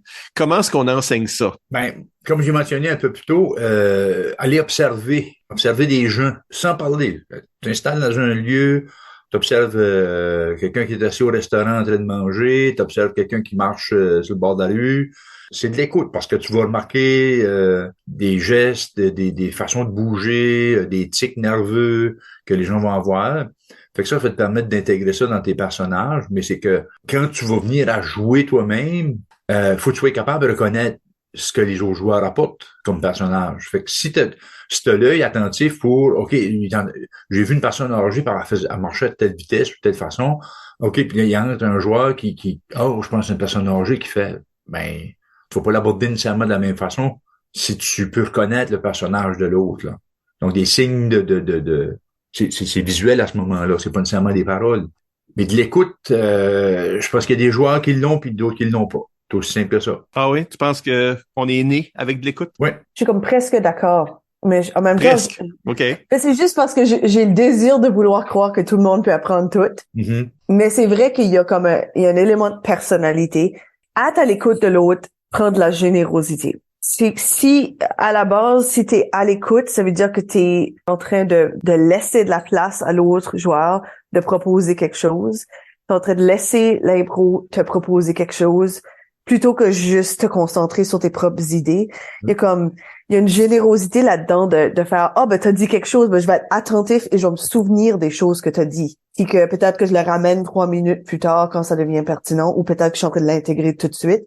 Mais j'ai pris mon temps pour écouter ce que tu m'as dit, même si c'était pas ça que je voulais que tu dises. Ça c'est quelque chose d'extrêmement personnalité. Je suis pas 100% sûre comment t'enseignes ce genre de générosité-là. Je sais pas, moi non plus. Une des choses qu'on peut faire, ou qu'on devrait en tout cas, au cas où ça marcherait, c'est d'expliquer aux gens pourquoi c'est important. Parce que c'est évident que tu sais, l'écoute c'est important. Mais pourquoi, même pour le joueur qui est égoïste, okay? Pourquoi c'est important pour le joueur qui est égoïste? Parce qu'on sait bien que les joueurs qui ne sont pas égoïstes, qui sont généreux, comme Isabelle les appelle, ben, eux autres, ils ont de l'écoute déjà, fait en train de prêcher aux convertis. Les autres comprennent pourquoi c'est utile. Même pour le joueur qui est égoïste, c'est utile parce que tu sais pas d'où ce qu'elle vient la prochaine idée. Faut écouter parce que si on est conscient de tout ce qui s'est passé, tout ce qui se passe tout de suite, tout ce qui pourrait se passer, qui est l'écoute de l'impro, là. Quand un joueur établit quelque chose dans une impro, il faut garder ça en tête. Fait que si on écoute puis là on a entendu, là ça peut devenir la prochaine idée qui est utile, la prochaine idée qui est pertinente. Tu sais comme, je veux pas dire se souvenir du nom de la ma tante qui a été mentionnée là, bien que ça peut venir utile. Je veux dire comme être conscient des implications. OK, on a mentionné une tante, qu'est-ce que ça veut dire? Qu'est-ce que ça veut dire pour le reste de l'impro? Ça veut dire, il y avait une arrière-tante, là, lui, fait qu'elle pourrait arriver dans l'impro. Elle pourrait, je sais pas moi, il laisser un leg ou quelque chose comme ça, où on sait qu'il est jeune assez que c'est... En tout cas, il y a des implications. Hein. C'est quoi l'importance que la tante, que je viens juste d'inventer, là, pourrait avoir dans l'impro? Et ça, c'est vrai pour n'importe quel autre détail. Fait que si t'es un joueur égoïste, tu dis, moi, je fais mon idée, je fais mes affaires. Si t'es pas conscient des idées que même toi, parce qu'il faut que tu t'écoutes toi-même, même que toi, t'as mis dans l'impro, tu vas manquer le bateau, tu vas manquer le jus que tu as besoin pour continuer cette impro-là. Il faut que tu le vois comme une opportunité pour toi de shiner plus parce que tu as ramené de quoi. Ben oui. On a eu beaucoup de questions de Marc-André Castonguay. Je trouvais que ça, c'était un de ses grands talents. Ramener quelque chose à minute 4 qui a été mentionné dans les premières 30 secondes puis qui était juste comme un garroché. Ça il a toujours resté dans la tête. Là, quand il le ramène, le public aussi se souvient. On a une mémoire de 4 minutes au moins. Là. Fait que c'est le genre de choses-là que si tu es capable de ramener des choses, hop, ça c'était un punch. Ben, le joueur égoïste vit sur les punchs souvent. Si les joueurs savent que ça va être utile à faire shiner leur jeu, parce qu'ils ne carent pas vraiment à propos de faire shiner le jeu des autres, là, ben là, on a peut-être un début de utiliser l'écoute, pas comme éthique, pas comme générosité, comme dans le plan Isabelle, mais comme intellectuel. Intellectuellement, pour moi, c'est une move d'échec. D'écouter et de me souvenir et de ramener des choses et de poursuivre des avenues plutôt que rester dans mon champ de vision à moi. Je pense que concrètement, comme si tu me dis, je veux pratiquer l'écoute, ce qui est déjà construit dans le cadre d'un match, c'est la catégorie poursuite. Oui. Et comme ça, dans le DNA de cette catégorie-là, c'est travailler l'écoute. C'est être capable d'écouter une improvisation, de ne pas parler pendant cette improvisation, puis être capable de rentrer dans la prochaine avec soit la suite, comprenant ces personnages-là, comprenant la situation, comprenant où est-ce que ça peut s'en aller, avec tout ça qui a été donné. Puis t'avais pas le droit de parler, là. T'avais pas le droit de contribuer pendant la première impro. Fallait que tu t'assises patiemment là, puis que quelqu'un te dise des choses. Puis il y a peut-être des choses là-dedans que ça te tentait pas, mais il y a des bonnes choses là-dedans. Faut juste que passivement, tu les regardes jouer. Puis que là, toi, tu prends tout ça qui t'a été donné, puis tu l'appliques dans la deuxième impro. Puis si c'est la suite, c'est une suite directe, c'est vraiment avoir absorbé concrètement ça que t'as entendu. Mais si tu choisis de faire comme la nouvelle poursuite, où est-ce que c'est un différent temps, un différent aspect ou un différent côté de cette histoire-là, c'est aussi t'es en train de démontrer que tu peux bâtir sur ça qui t'est donné. T'as entendu, t'as compris, puis là t'as fait l'étape d'extra de réfléchir, puis toi apporter ta propre conclusion par rapport à ça que t'as reçu. Mm-hmm. Je pense que si tu veux comme pratiquer ce côté-là, c'est faire des poursuites, faire des doubles poursuites, vraiment forcer le monde à écouter, puis concentrer, puis analyser ce qu'ils ont vu, ça pourrait peut-être être un outil intéressant. Je pense aussi que même en mixte ou en mixte, là où ça devient utile, c'est la curveball. Si t'es pour te faire curveballer, si t'écoutes pas, t'es foutu. Si t'écoutes, tu vas voir la curve s'en venir. Oui. Tu peux pas taper une curveball si t'es pas conscient de la trajectoire de la boule. Pour utiliser toutes mes métaphores de baseball. Oui. Que peut-être j'aurais parce que, en tout cas, un sport quelconque avec une boule qui s'en vient, mais la curveball, comme on dit, ça c'est l'idée que tu voyais pas venir. Pourquoi t'en vois pas venir? T'en vois pas venir parce que t'es pas à la pleine écoute. Si t'es à la pleine écoute, là, tu le vois dans l'œil de l'autre joueur. Tu sais que ça peut, puis même si tu sais pas qu'elle s'en vient, tu la vois juste à temps pour y réagir d'une façon intéressante. Ben oui.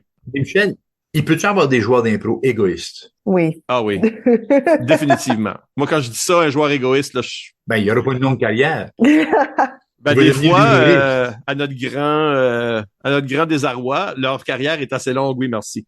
Mais, mais je sais qu'est-ce que tu veux dire. C'est comme... Parce qu'à un moment donné, si t'es pas à l'écoute des autres, tu penses rien qu'à toi, t'es pas à bonne place. Va faire du mou. Oui, puis j'ai souvent pensé ça, de joueurs que je trouvais égoïstes, que c'est comme, ben, si tu veux juste faire ton idée, ton plan, juste être seul dans l'arène, pourquoi tu t'improvises? Pourquoi t'écris pas juste ton texte ou même être vraiment lousse dans ton texte, mais que tu te présentes ailleurs, de faire d'autres choses, hein? Je pense que l'égoïsme, c'est souvent le terrain du public qui va s'en occuper. Oui. Parce que le public va l'aimer pendant un bout, puis dans plusieurs cas, pas tous les cas, mais dans plusieurs cas, à moins que le joueur est aussi paré avec beaucoup de skills, là, le public va se tanner. Parce que l'affaire, c'est que le public va réaliser ce comportement-là, ou l'arbitre va leur pointer ce comportement-là, puis un joueur qui était étoile parce qu'il y avait un égoïsme qui servait à plus paraître dans les matchs, son étoile a souvent tendance à tomber parce que le public fait comme ben tu sais, il joue tout seul, il joue pas avec les autres, il est moins le fun, il fait tout le temps les mêmes choses, il fait ce genre de béquilles leur ça, puis le public les punit éventuellement. Je pense qu'au moins il y a ça un peu, mais c'est sûr que des fois il y a des joueurs qui ont juste trop de talent puis aussi de comme l'ego qui vient avec ce talent-là, puis un manque de générosité qui vient avec ça. Puis comme je dis, là, tu peux adapter, tu peux avoir de l'écoute puis être égoïste, mais t'es en train de manier. Tu sais, c'est ça, mais il y a des. Quand je disais un joueur égoïste ici, je voulais dire un joueur qui écoutait pas. Et qui écoutait pas pour cette raison-là. Parce que je pense qu'on a aussi des joueurs qui écoutent pas, mais c'est juste parce que sont un petit peu des nuages. Ouais. Ben, c'est pareil comme des fois tu fais une rudesse par exprès ou tu fais une rudesse par accident. C'est ça. T'as pas d'écoute par accident des fois, d'autres par exprès. Toi, Michel, c'est-tu une raison? Le manque d'écoute, ça serait-tu une raison pour ne pas prendre quelqu'un dans ton équipe, par exemple? C'est-tu si oui. important que ça? Oui, c'est un joueur qui tu sais, qu'on fait un caucus puis il va à l'encontre de ce qui a été discuté. Non, ça ne pourra pas continuer. Si dans un match, il veut juste le spotlight sur lui-même, ben ça devient tannant pour les autres. Tu sais, il faut travailler en équipe pour monter une histoire ensemble, les deux équipes ou même à l'intérieur même de l'équipe. Le joueur qui est trop centré sur lui-même, ben ça devient frustrant de travailler avec puis jouer avec là. C'est certain que puis ça peut apporter des conflits là. Et les autres joueurs vont y dire là, comme pourquoi tu fais pas de mon idée, pourquoi que dans le caucus j'ai pas un mot à dire ou pourquoi que des fois t'es obligé de le mettre de côté. Et comme Isabelle a mentionné, des fois, ces joueurs-là finissent par s'épuiser puis parce que ils épuisent leurs idées là. Ils veulent tester du matériel, mais à un moment donné, c'est redondant, là, c'est de la répétition. Les spectateurs perdent l'intérêt, les autres joueurs perdent l'intérêt de jouer avec aussi. Là. Non, parce que je pense que des vrais bons joueurs peuvent faire n'importe quoi avec n'importe quoi. D'où ce que les idées viennent, ils viennent de l'autre. Oui. Ils viennent de la situation, ils viennent pas de toi-même. C'est comme, oui, toi, faut t'amener des idées, là. C'est clairement, faut que tu contribues. Mais tes idées, si t'es à l'écoute, tes idées sont des réactions à d'autres idées qui sont déjà en cours. Oui. Ça crée une improvisation qui va être organique. T'es pas en train de forcer une idée que t'as eue dans quelque chose. Toi, tu me lances ton idée. C'est un peu ce qu'on parlait tantôt, toi puis McSween, comment bien que ça se lançait des choses. C'est de l'écoute, ça, là. Oui. C'est juste ces deux personnes qui sont en train de s'écouter. Puis tout ce que je te dis, tu vas avoir une réaction à ça, que moi, je vais avoir une réaction à ça. C'est de même que cette improvisation-là grandit et crée. C'est pas basé sur un plan initial ou ce que, tu sais, le vrai bon joueur qui fait preuve d'écoute, c'est le joueur qui va comme créer une impro qui est organique, qui se fait du sens en dedans d'elle-même parce qu'on est toujours en train de réagir. Il inclut tous les éléments qui sont présentés, tous les joueurs qui se présentent sur l'aire de jeu, ils font partie de l'histoire. Ils apportent quelque chose, puis il faut qu'ils soient là. Faut pas qu'on les oublie, faut pas qu'on les repousse. C'est quoi le lien pour vous autres entre l'écoute puis la chimie? C'est la même affaire. La chimie, pour moi, j'ai toujours trouvé que c'était un mythe. C'est quelque chose que les joueurs braillent que je veux pas jouer avec un tel, fait que j'ai pas de chimie avec. En réalité, plus que tu joues avec quelqu'un, plus que tu vas développer une chimie avec. Si toi t'as de l'écoute, puis les autres ont de l'écoute. Oui. Parce que tout ce que ça veut dire la chimie, c'est que je comprends tes signes de mieux en mieux. Fait que t'as pas besoin de dire grand-chose ou faire grand-chose, que je comprends où est-ce que tu veux aller. Ça, c'est une écoute en deux personnes ou entre 6 personnes si on a une pleine équipe. Une harmonie. Puis dans le mot harmonie, on parle de musique, on parle de son là. C'est comme le mot harmonie a un sens sonore comme le mot écoute. Oui. C'est tout lié, Isabelle, arrête de rire de nous autres. Non, vous êtes juste vraiment fort sur les métaphores, cette deuxième moitié. Ben, c'est parce que l'écoute, c'est comme un peu abstrait. Oui.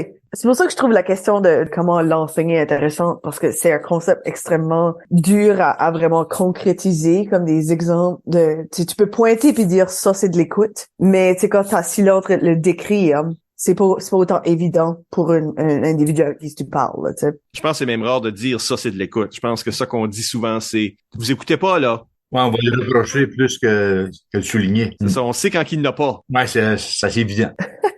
À l'intérieur d'une équipe, ça veut pas dire nécessairement qu'il y a une chimie qui existe entre tous les joueurs. Là. Oui, ils peuvent jouer ensemble, mais en dehors de l'équipe, en dehors de l'impro, ça veut pas dire qu'ils vont être des amis. Mais quand ils viennent à jouer de l'impro ensemble, c'est là qu'il y a de la magie qui va se créer. Il va y avoir une chimie qui va exister, là, qui va faire que ces joueurs-là vont bien se compléter, vont bien se comprendre, vont bien s'écouter, puis vont collaborer ensemble.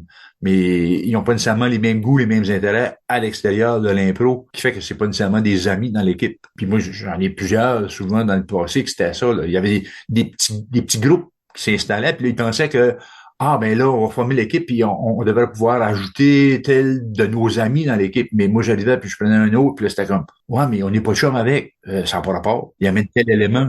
On n'a pas de chimie. Ouais, mais quand il va jouer, il jouera pas avec nous autres tout le temps. Là. Il va jouer avec une autre équipe. Fait que ça, c'est quoi qu'il faut pas oublier non plus, là. Oui, parce qu'on a de la chimie avec des joueurs de d'autres équipes. Ah oui. Tu sais, Ouais. des fois, tu comprends juste où la personne veut en venir. Puis ça, c'est ça, là, c'est ce genre d'écoute-là. Puis quand ce que Michel, tantôt, tu disais qu'un des exercices que tu donnais, c'est d'aller observer des gens, parce qu'après ça, quand ce que tu vas voir ces gens-là dans l'arène, tu sais, dans le fond, comment c'est le même type que j'ai observé ailleurs, tu vas savoir comment l'approcher, tu vas savoir comment jouer avec. Puis ça, c'est vrai, même si c'est un joueur que tu n'as jamais rencontré avant. Oui. Là. Plus qu'on en sait, puis plus qu'on bâtit notre bagage, et je vais appeler ça de culture personnelle, que ce soit d'observation de gens, que ce soit tiré de livres, films, etc. Whatever. Whatever que tu as observé puis absorbé, quand tu vas le voir après ça, tu sais comment l'approcher. T'en as pas peur. Comme il y a une écoute qui est juste une ouverture d'oreille. Là, je me suis ouvert à ces choses-là, fait que je sais comment dealer avec. Ouais. C'est plus que juste écouter dans le moment. C'est comme il y a une préparation. Je pense que c'est vrai qu'il y a une préparation. Quand on parle de trucs ou d'enseignement, tout l'aspect là que dans mes 7 piliers là, je mettais sous culture fait partie de ça. C'est d'avoir absorbé des choses parce que, exemple, tu peux regarder un film, rire les bouts de drôles, brailler les bouts de tristes, sortir de là, that's it. Moi, je regarde un film, puis c'est comme, comment je ferais ça d'une impro? Comment moi j'aurais réagi? Que ce personnage-là, comment est-ce qu'il s'adapte? C'est un peu plus de même que je regarderais un film en tant qu'improvisateur, parce que quand je regarde quelque chose, puis là je dis un film, ça pourrait être une autre game d'impro, là, ça pourrait être d'autres mondes qui jouent. Moi, je ferais, qu'est-ce que moi j'aurais fait? Et ça, c'est une écoute active, c'est se dire, tu sais, je suis en train d'écouter ce site comme un improvisateur écoute. Pas comme une personne normale écoute. Les improvisateurs sont pas des personnes normales. Je fais que j'écoute différemment. En écoutant ces choses-là, je fais des constatations, des réalisations. Quand moi, je vais dans l'arène après, ben, j'amène tout ça avec moi. Fait que quand quelqu'un me confronte avec quelque chose semblable à ce que j'ai écouté dans le passé, j'ai déjà des idées ou j'ai déjà des approches. C'est ça, là, ouais. Tu t'es fait ta propre idée de comment toi tu aurais réagi à la place. Là. Tu peux l'apporter là, comme personnage. Là. C'est ça, dans le moment, je suis pas comme bloqué, je suis pas en train de me demander qu'est-ce qui se passe ou qu'est-ce que cette personne-là amène, je le reconnais parce que je l'ai écouté peut-être de quelqu'un d'autre, mais je l'ai entendu avant, tu sais. Y a-t-il un point où est-ce que l'écoute devient comme négatif ou devient comme une béquille entre des gens? As-tu une réponse à ta propre question? Parce Ben, que... je sais pas, peut-être. Ben, c'est que je suis en train de me demander comme, tu sais, si tu... T'écoutes trop? Ouais, comme si c'est juste, si t'es en train de trop lire les signes à quelqu'un d'autre, ça serait-tu possible de te mettre dans un scénario où est-ce que t'es en train de faire les mêmes genres de choses tout le temps? Ça crée des habitudes, parce que, ok, je comprends quand t'es soit en train d'exclure les autres, parce que tu te comprends trop bien, ou que t'es en train de reproduire des genres de scénarios parce que, ben, je suis dans l'impro avec telle personne, ça me provoque les mêmes genres de réflexes. Automatiquement, je vais vendre une vache. Ça, c'est pas de l'écoute. Ça, je pense pas que c'est un problème d'écoute. C'est juste, je pense que si l'écoute est pour être négatif, c'est que si tu te concentres sur une chose en impro, à l'exclusion des autres choses, ton impro va pas marcher. Ça prend de l'écoute, mais ça peut pas juste prendre de l'écoute. Oui.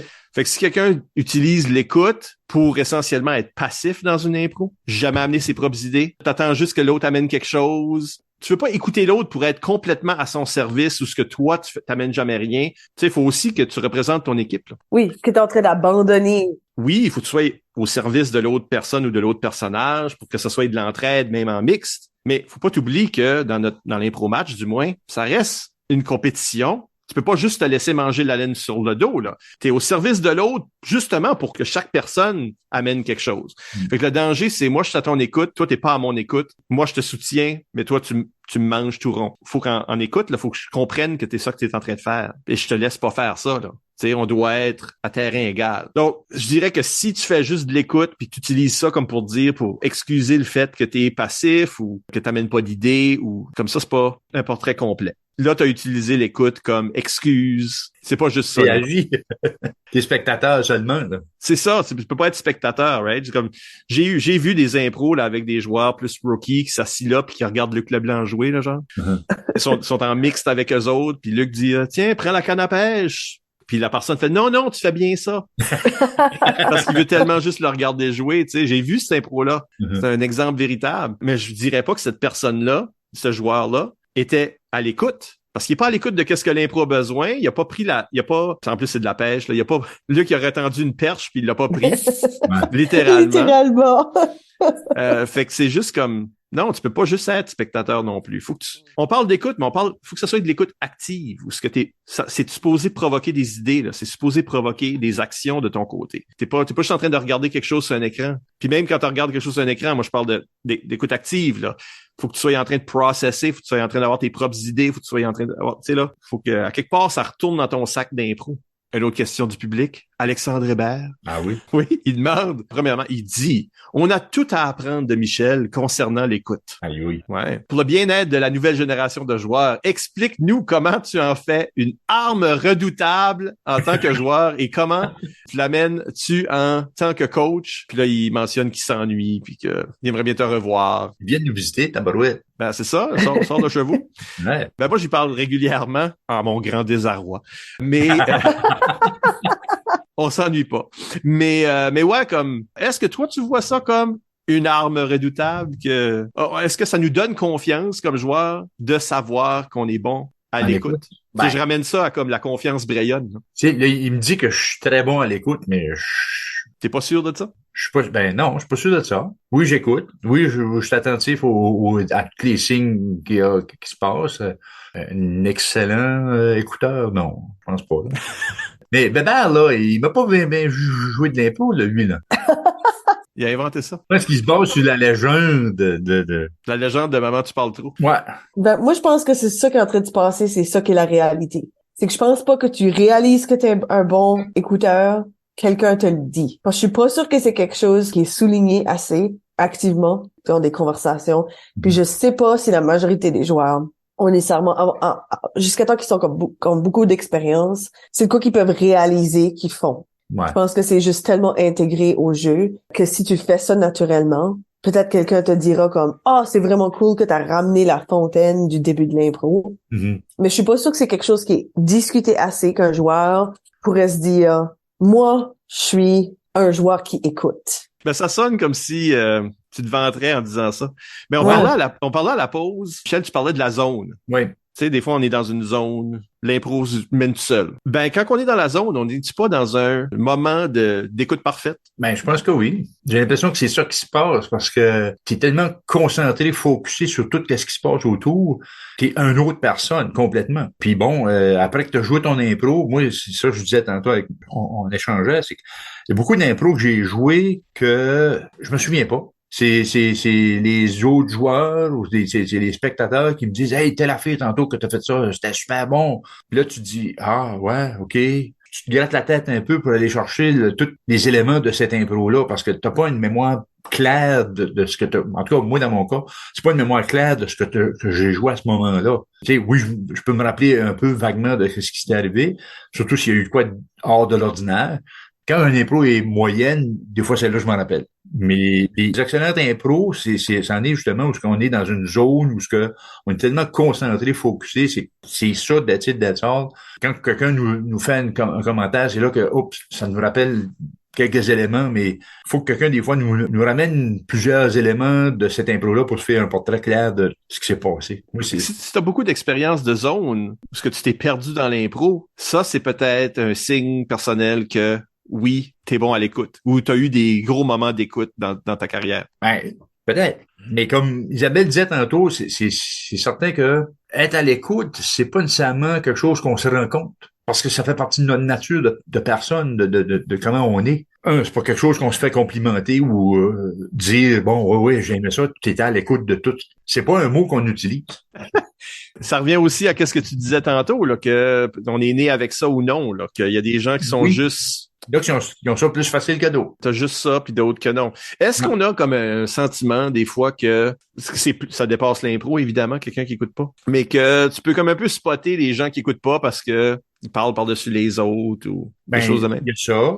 Ou que justement, ils sont en train de jouer une impro, puis ils continuent juste dans leur ligne d'idée, là. Ils se rendent pas compte de ce qui se dit, ce qui se fait autour d'eux autres, puis ça marche pas, là. Ils font pas avancer l'impro dans la bonne direction. T'as mentionné tantôt, ils sont tellement focusés sur le caucus qu'ils se rendent pas compte là des autres éléments qui sont apportés. Fait que ça, c'est vraiment un problème de manque d'écoute là. Je pense que c'est difficile de débarquer de ton manque d'écoute parce qu'une des choses que t'écoutes pas, c'est justement que t'as pas d'écoute. Tu t'aperçois pas que t'as pas d'écoute parce que tu t'as jamais aperçu que les autres joueurs faisaient quelque chose. Fait même si je te dis, non, mais t'as pas écouté ce que les autres joueurs ont fait, t'as même pas conscience de ça. C'est pour ça que enregistrer les matchs, les faire en vidéo, c'est le bon outil, ça. Ah, OK. Ouais. Ça, tu fais ça. Ben, on l'a fait. On le faisait. On le fait encore.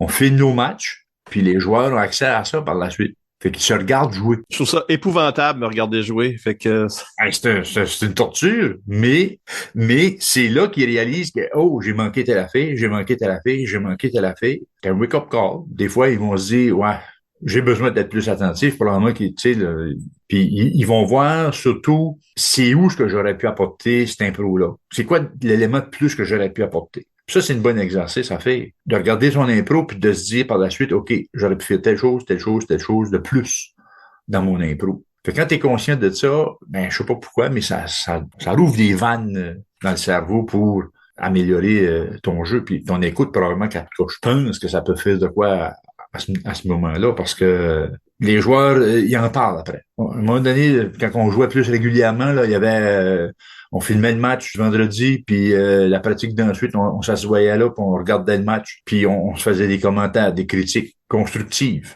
sur les impros qui avaient été joués. Des fois, il y avait rien à dire, des fois, il y avait bien des choses qu'on pouvait se reprocher ou se dire, bon, ben là, il y avait une place qu'il y aurait un joueur qui aurait pu embarquer, ou il y avait une porte, là, il y avait un élément qui avait été apporté, mais on l'a pas ramené, on l'a oublié, on l'a laissé tomber. Au niveau de l'écriture, ben, ça manque, là. puis on dit des choses que les joueurs sont en train de faire. Tu sais, là, on peut se reprocher des choses qu'on a faites, mais c'est aussi des choses qu'on n'a pas faites. Comme si on est sur le banc, là. On n'est pas exempt. Non. D'écoute, Non. quand t'es sur le banc, t'es supposé être en train d'être prêt à rentrer, prêt à Oui. venir appuyer, ou aussi comprendre que t'as pas d'affaire à rentrer. Oui. Ça, c'est aussi en vrai. Fait que la personne sur le banc a besoin de faire preuve d'écoute. Pareil comme le coach a besoin de faire preuve d'écoute. Pareil comme l'arbitre a besoin d'écouter qu'est-ce qui se passe aussi. Tout le monde qui est présent. Moi, là, un DJ inattentif, garde. C'est quelque chose qu'on a tous en commun, qu'on soit d'un bord ou de l'autre de la bande, là. Tu sais, tu dis ça, ben, quand t'es sur le banc, là, comme joueur, puis t'es en train de regarder une impro, si c'était limité à 2 joueurs, mais tu peux plus embarquer, il y a plus de place, là. Mais rien n'empêche de faire ton propre scénario dans ta tête, d'apporter ton personnage ailleurs dans cette histoire-là, tu vois, tu remarques telle chose, tu penses à telle chose. Ben, quand on fait le retour sur le match ou sur l'impro, ben, c'est un élément que tu peux apporter, ça, là, comme. Parce que après qu'une impro a été jouée, c'est certain qu'on ne devrait pas la rejouer, mais il n'y a rien qui empêche de discuter de comment on aurait pu l'améliorer. Il y a beaucoup d'impros, de types, d'histoires qui vont revenir. Ben oui. Fait comment est-ce qu'on l'a fait différemment la prochaine fois? Si on envoie un différent joueur, qu'est-ce que ça aurait été ses idées? Comme toutes ces choses-là sont utiles pour le coach qui est en train de travailler avec une équipe ou même le joueur tout seul qui est en train de, tu sais, là, essayer de s'améliorer. Tu sais, ça vient tout à travers, ça passe tout à travers l'écoute. Au niveau de l'arme redoutable qui est mentionnée dans la question originale, je pense que où est-ce que comme quelqu'un peut pointer arme redoutable, c'est que le joueur a compris quelque chose en écoutant que là, il utilise pour avoir un beau moment. Comme je pense que ton moment de maman parle trop est un bon moment de analyser la situation. T'es à l'écoute de le sorte de comportement quand t'en te parle. Puis t'as aussi considéré le public là-dedans. Oui. Oui, parce que t'étais la voix du public dans ce moment-là. Oui, c'est vrai. T'es à l'écoute de qu'est-ce que eux devaient penser. Mm-hmm. En regardant cet impro ici. Parce que toi, t'avais ce sentiment-là, tu étais à l'écoute de tes sentiments, ben, tu voyais qu'est-ce que l'autre personne faisait, puis ça te donnait un bon moment parce que t'as utilisé ces moments-là d'écoute pour faire un punch qui a eu un gros impact. Puis je pense que c'est là que de l'écoute est très voyant. Pareil comme quand est-ce que quelqu'un ramène quelque chose que t'as dit plus tôt, puis ça fait comme un moment de le public est comme c'est vrai, il était ça au début, tu sais.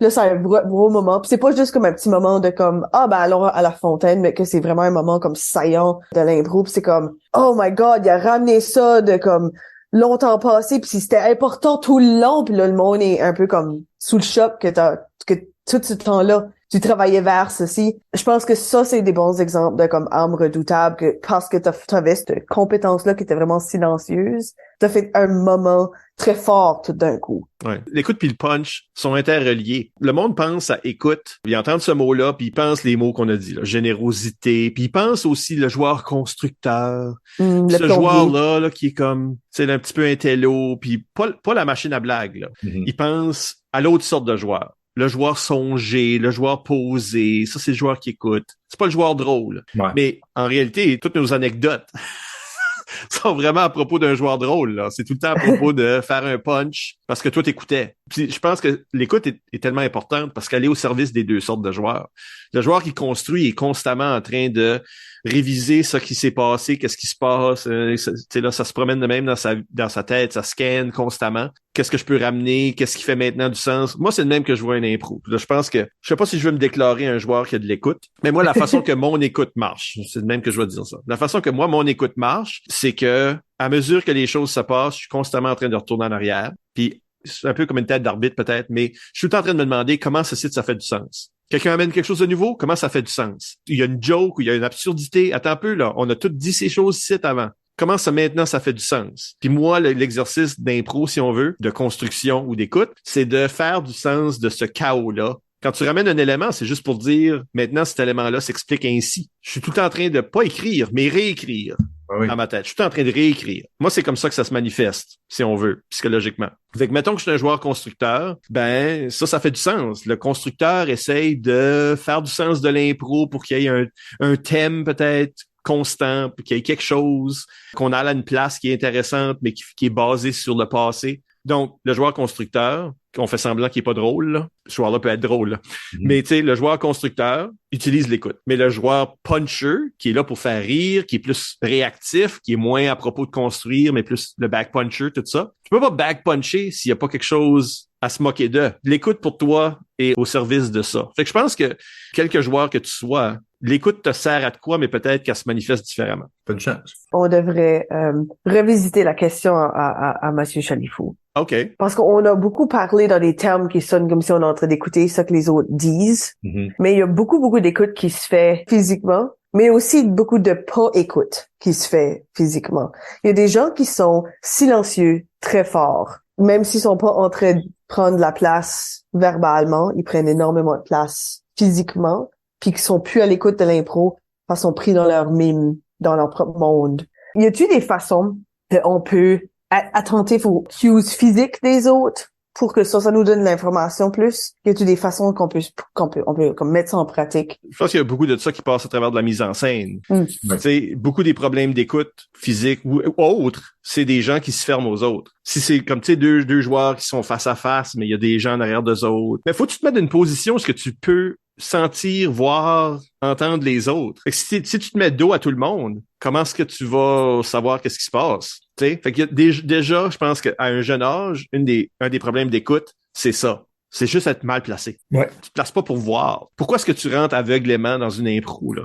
Regarde où ce que t'es, tout ça. Donc, je pense que ça, c'est une grosse affaire là-dedans. C'est à propos de se conscientiser à ce moment-là, mais je pense que ça, ce serait comme une erreur qu'on pourrait faire si on se place mal. Oui. Ben, je pense qu'il y a quelque chose de vraiment fondamental avec juste regarder le joueur avec qui tu rentres dans une mix. Le premier Il y a beaucoup regard. de joueurs qui Établir rentrent. un contact. Les 4-5 premières secondes, c'est pas un mot, mime ton personnage pour que ça soit éclairant pour l'autre. Puis de là, vous allez pouvoir enclencher une discussion, un échange qui est plus égal, parce que faut pas qu'il y en ait un qui ait aucune idée c'est quoi que l'autre apporte comme personnage, puis juste par ses paroles, faut que tu devines qu'est-ce qui t'amène, qu'est-ce qui est, là. Puis Isabelle a comme amené à une notion de même plus tôt aussi, là. Tu sais, on parle d'écoute comme si c'était juste one way, là, mais c'est aussi une communication. Fait que si on n'est pas clair nous autres mêmes, c'est une drôle de chose à dire que quand je te parle, je suis en train de t'écouter, mais c'est vrai. Ce que je te dis, faut que ça soit clair. En d'autres mots, je suis à l'écoute de ta compréhension. Ce que je fais, es-tu comprenable?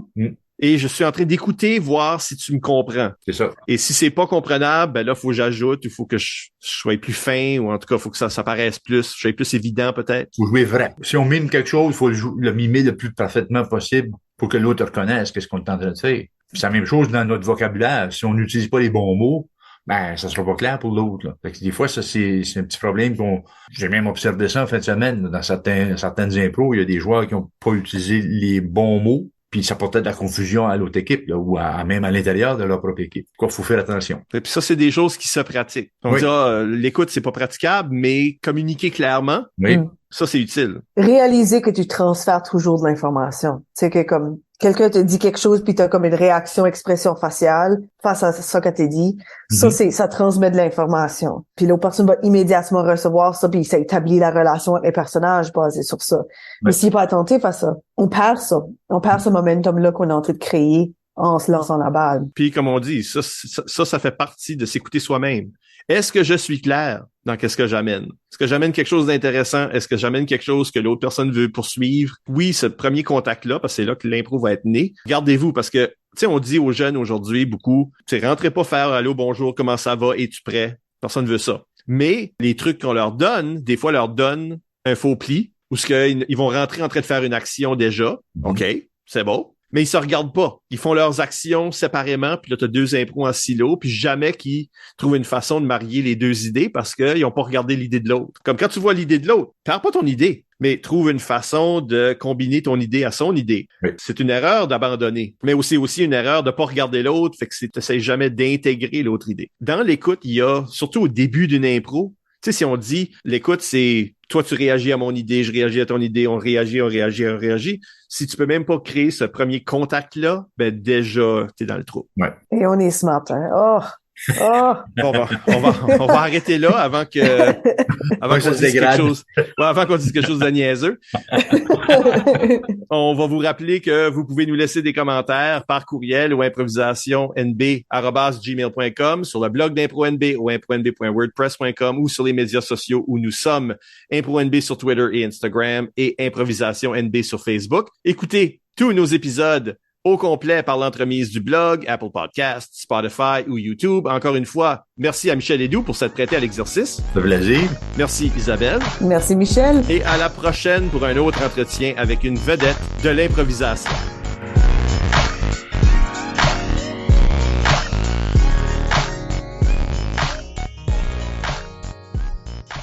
J'ai entendu un drôle de bruit dans mon appartement, puis j'étais comme c'est un meurtrier, c'est la fin de mes jours. Puis à la fin, c'était quoi? Je sais pas, j'ai été checker après j'étais à la salle de bain, puis j'ai pas vu rien que comme tomber. On enregistre, là, fait que... C'est ça, vous allez avoir un live taping.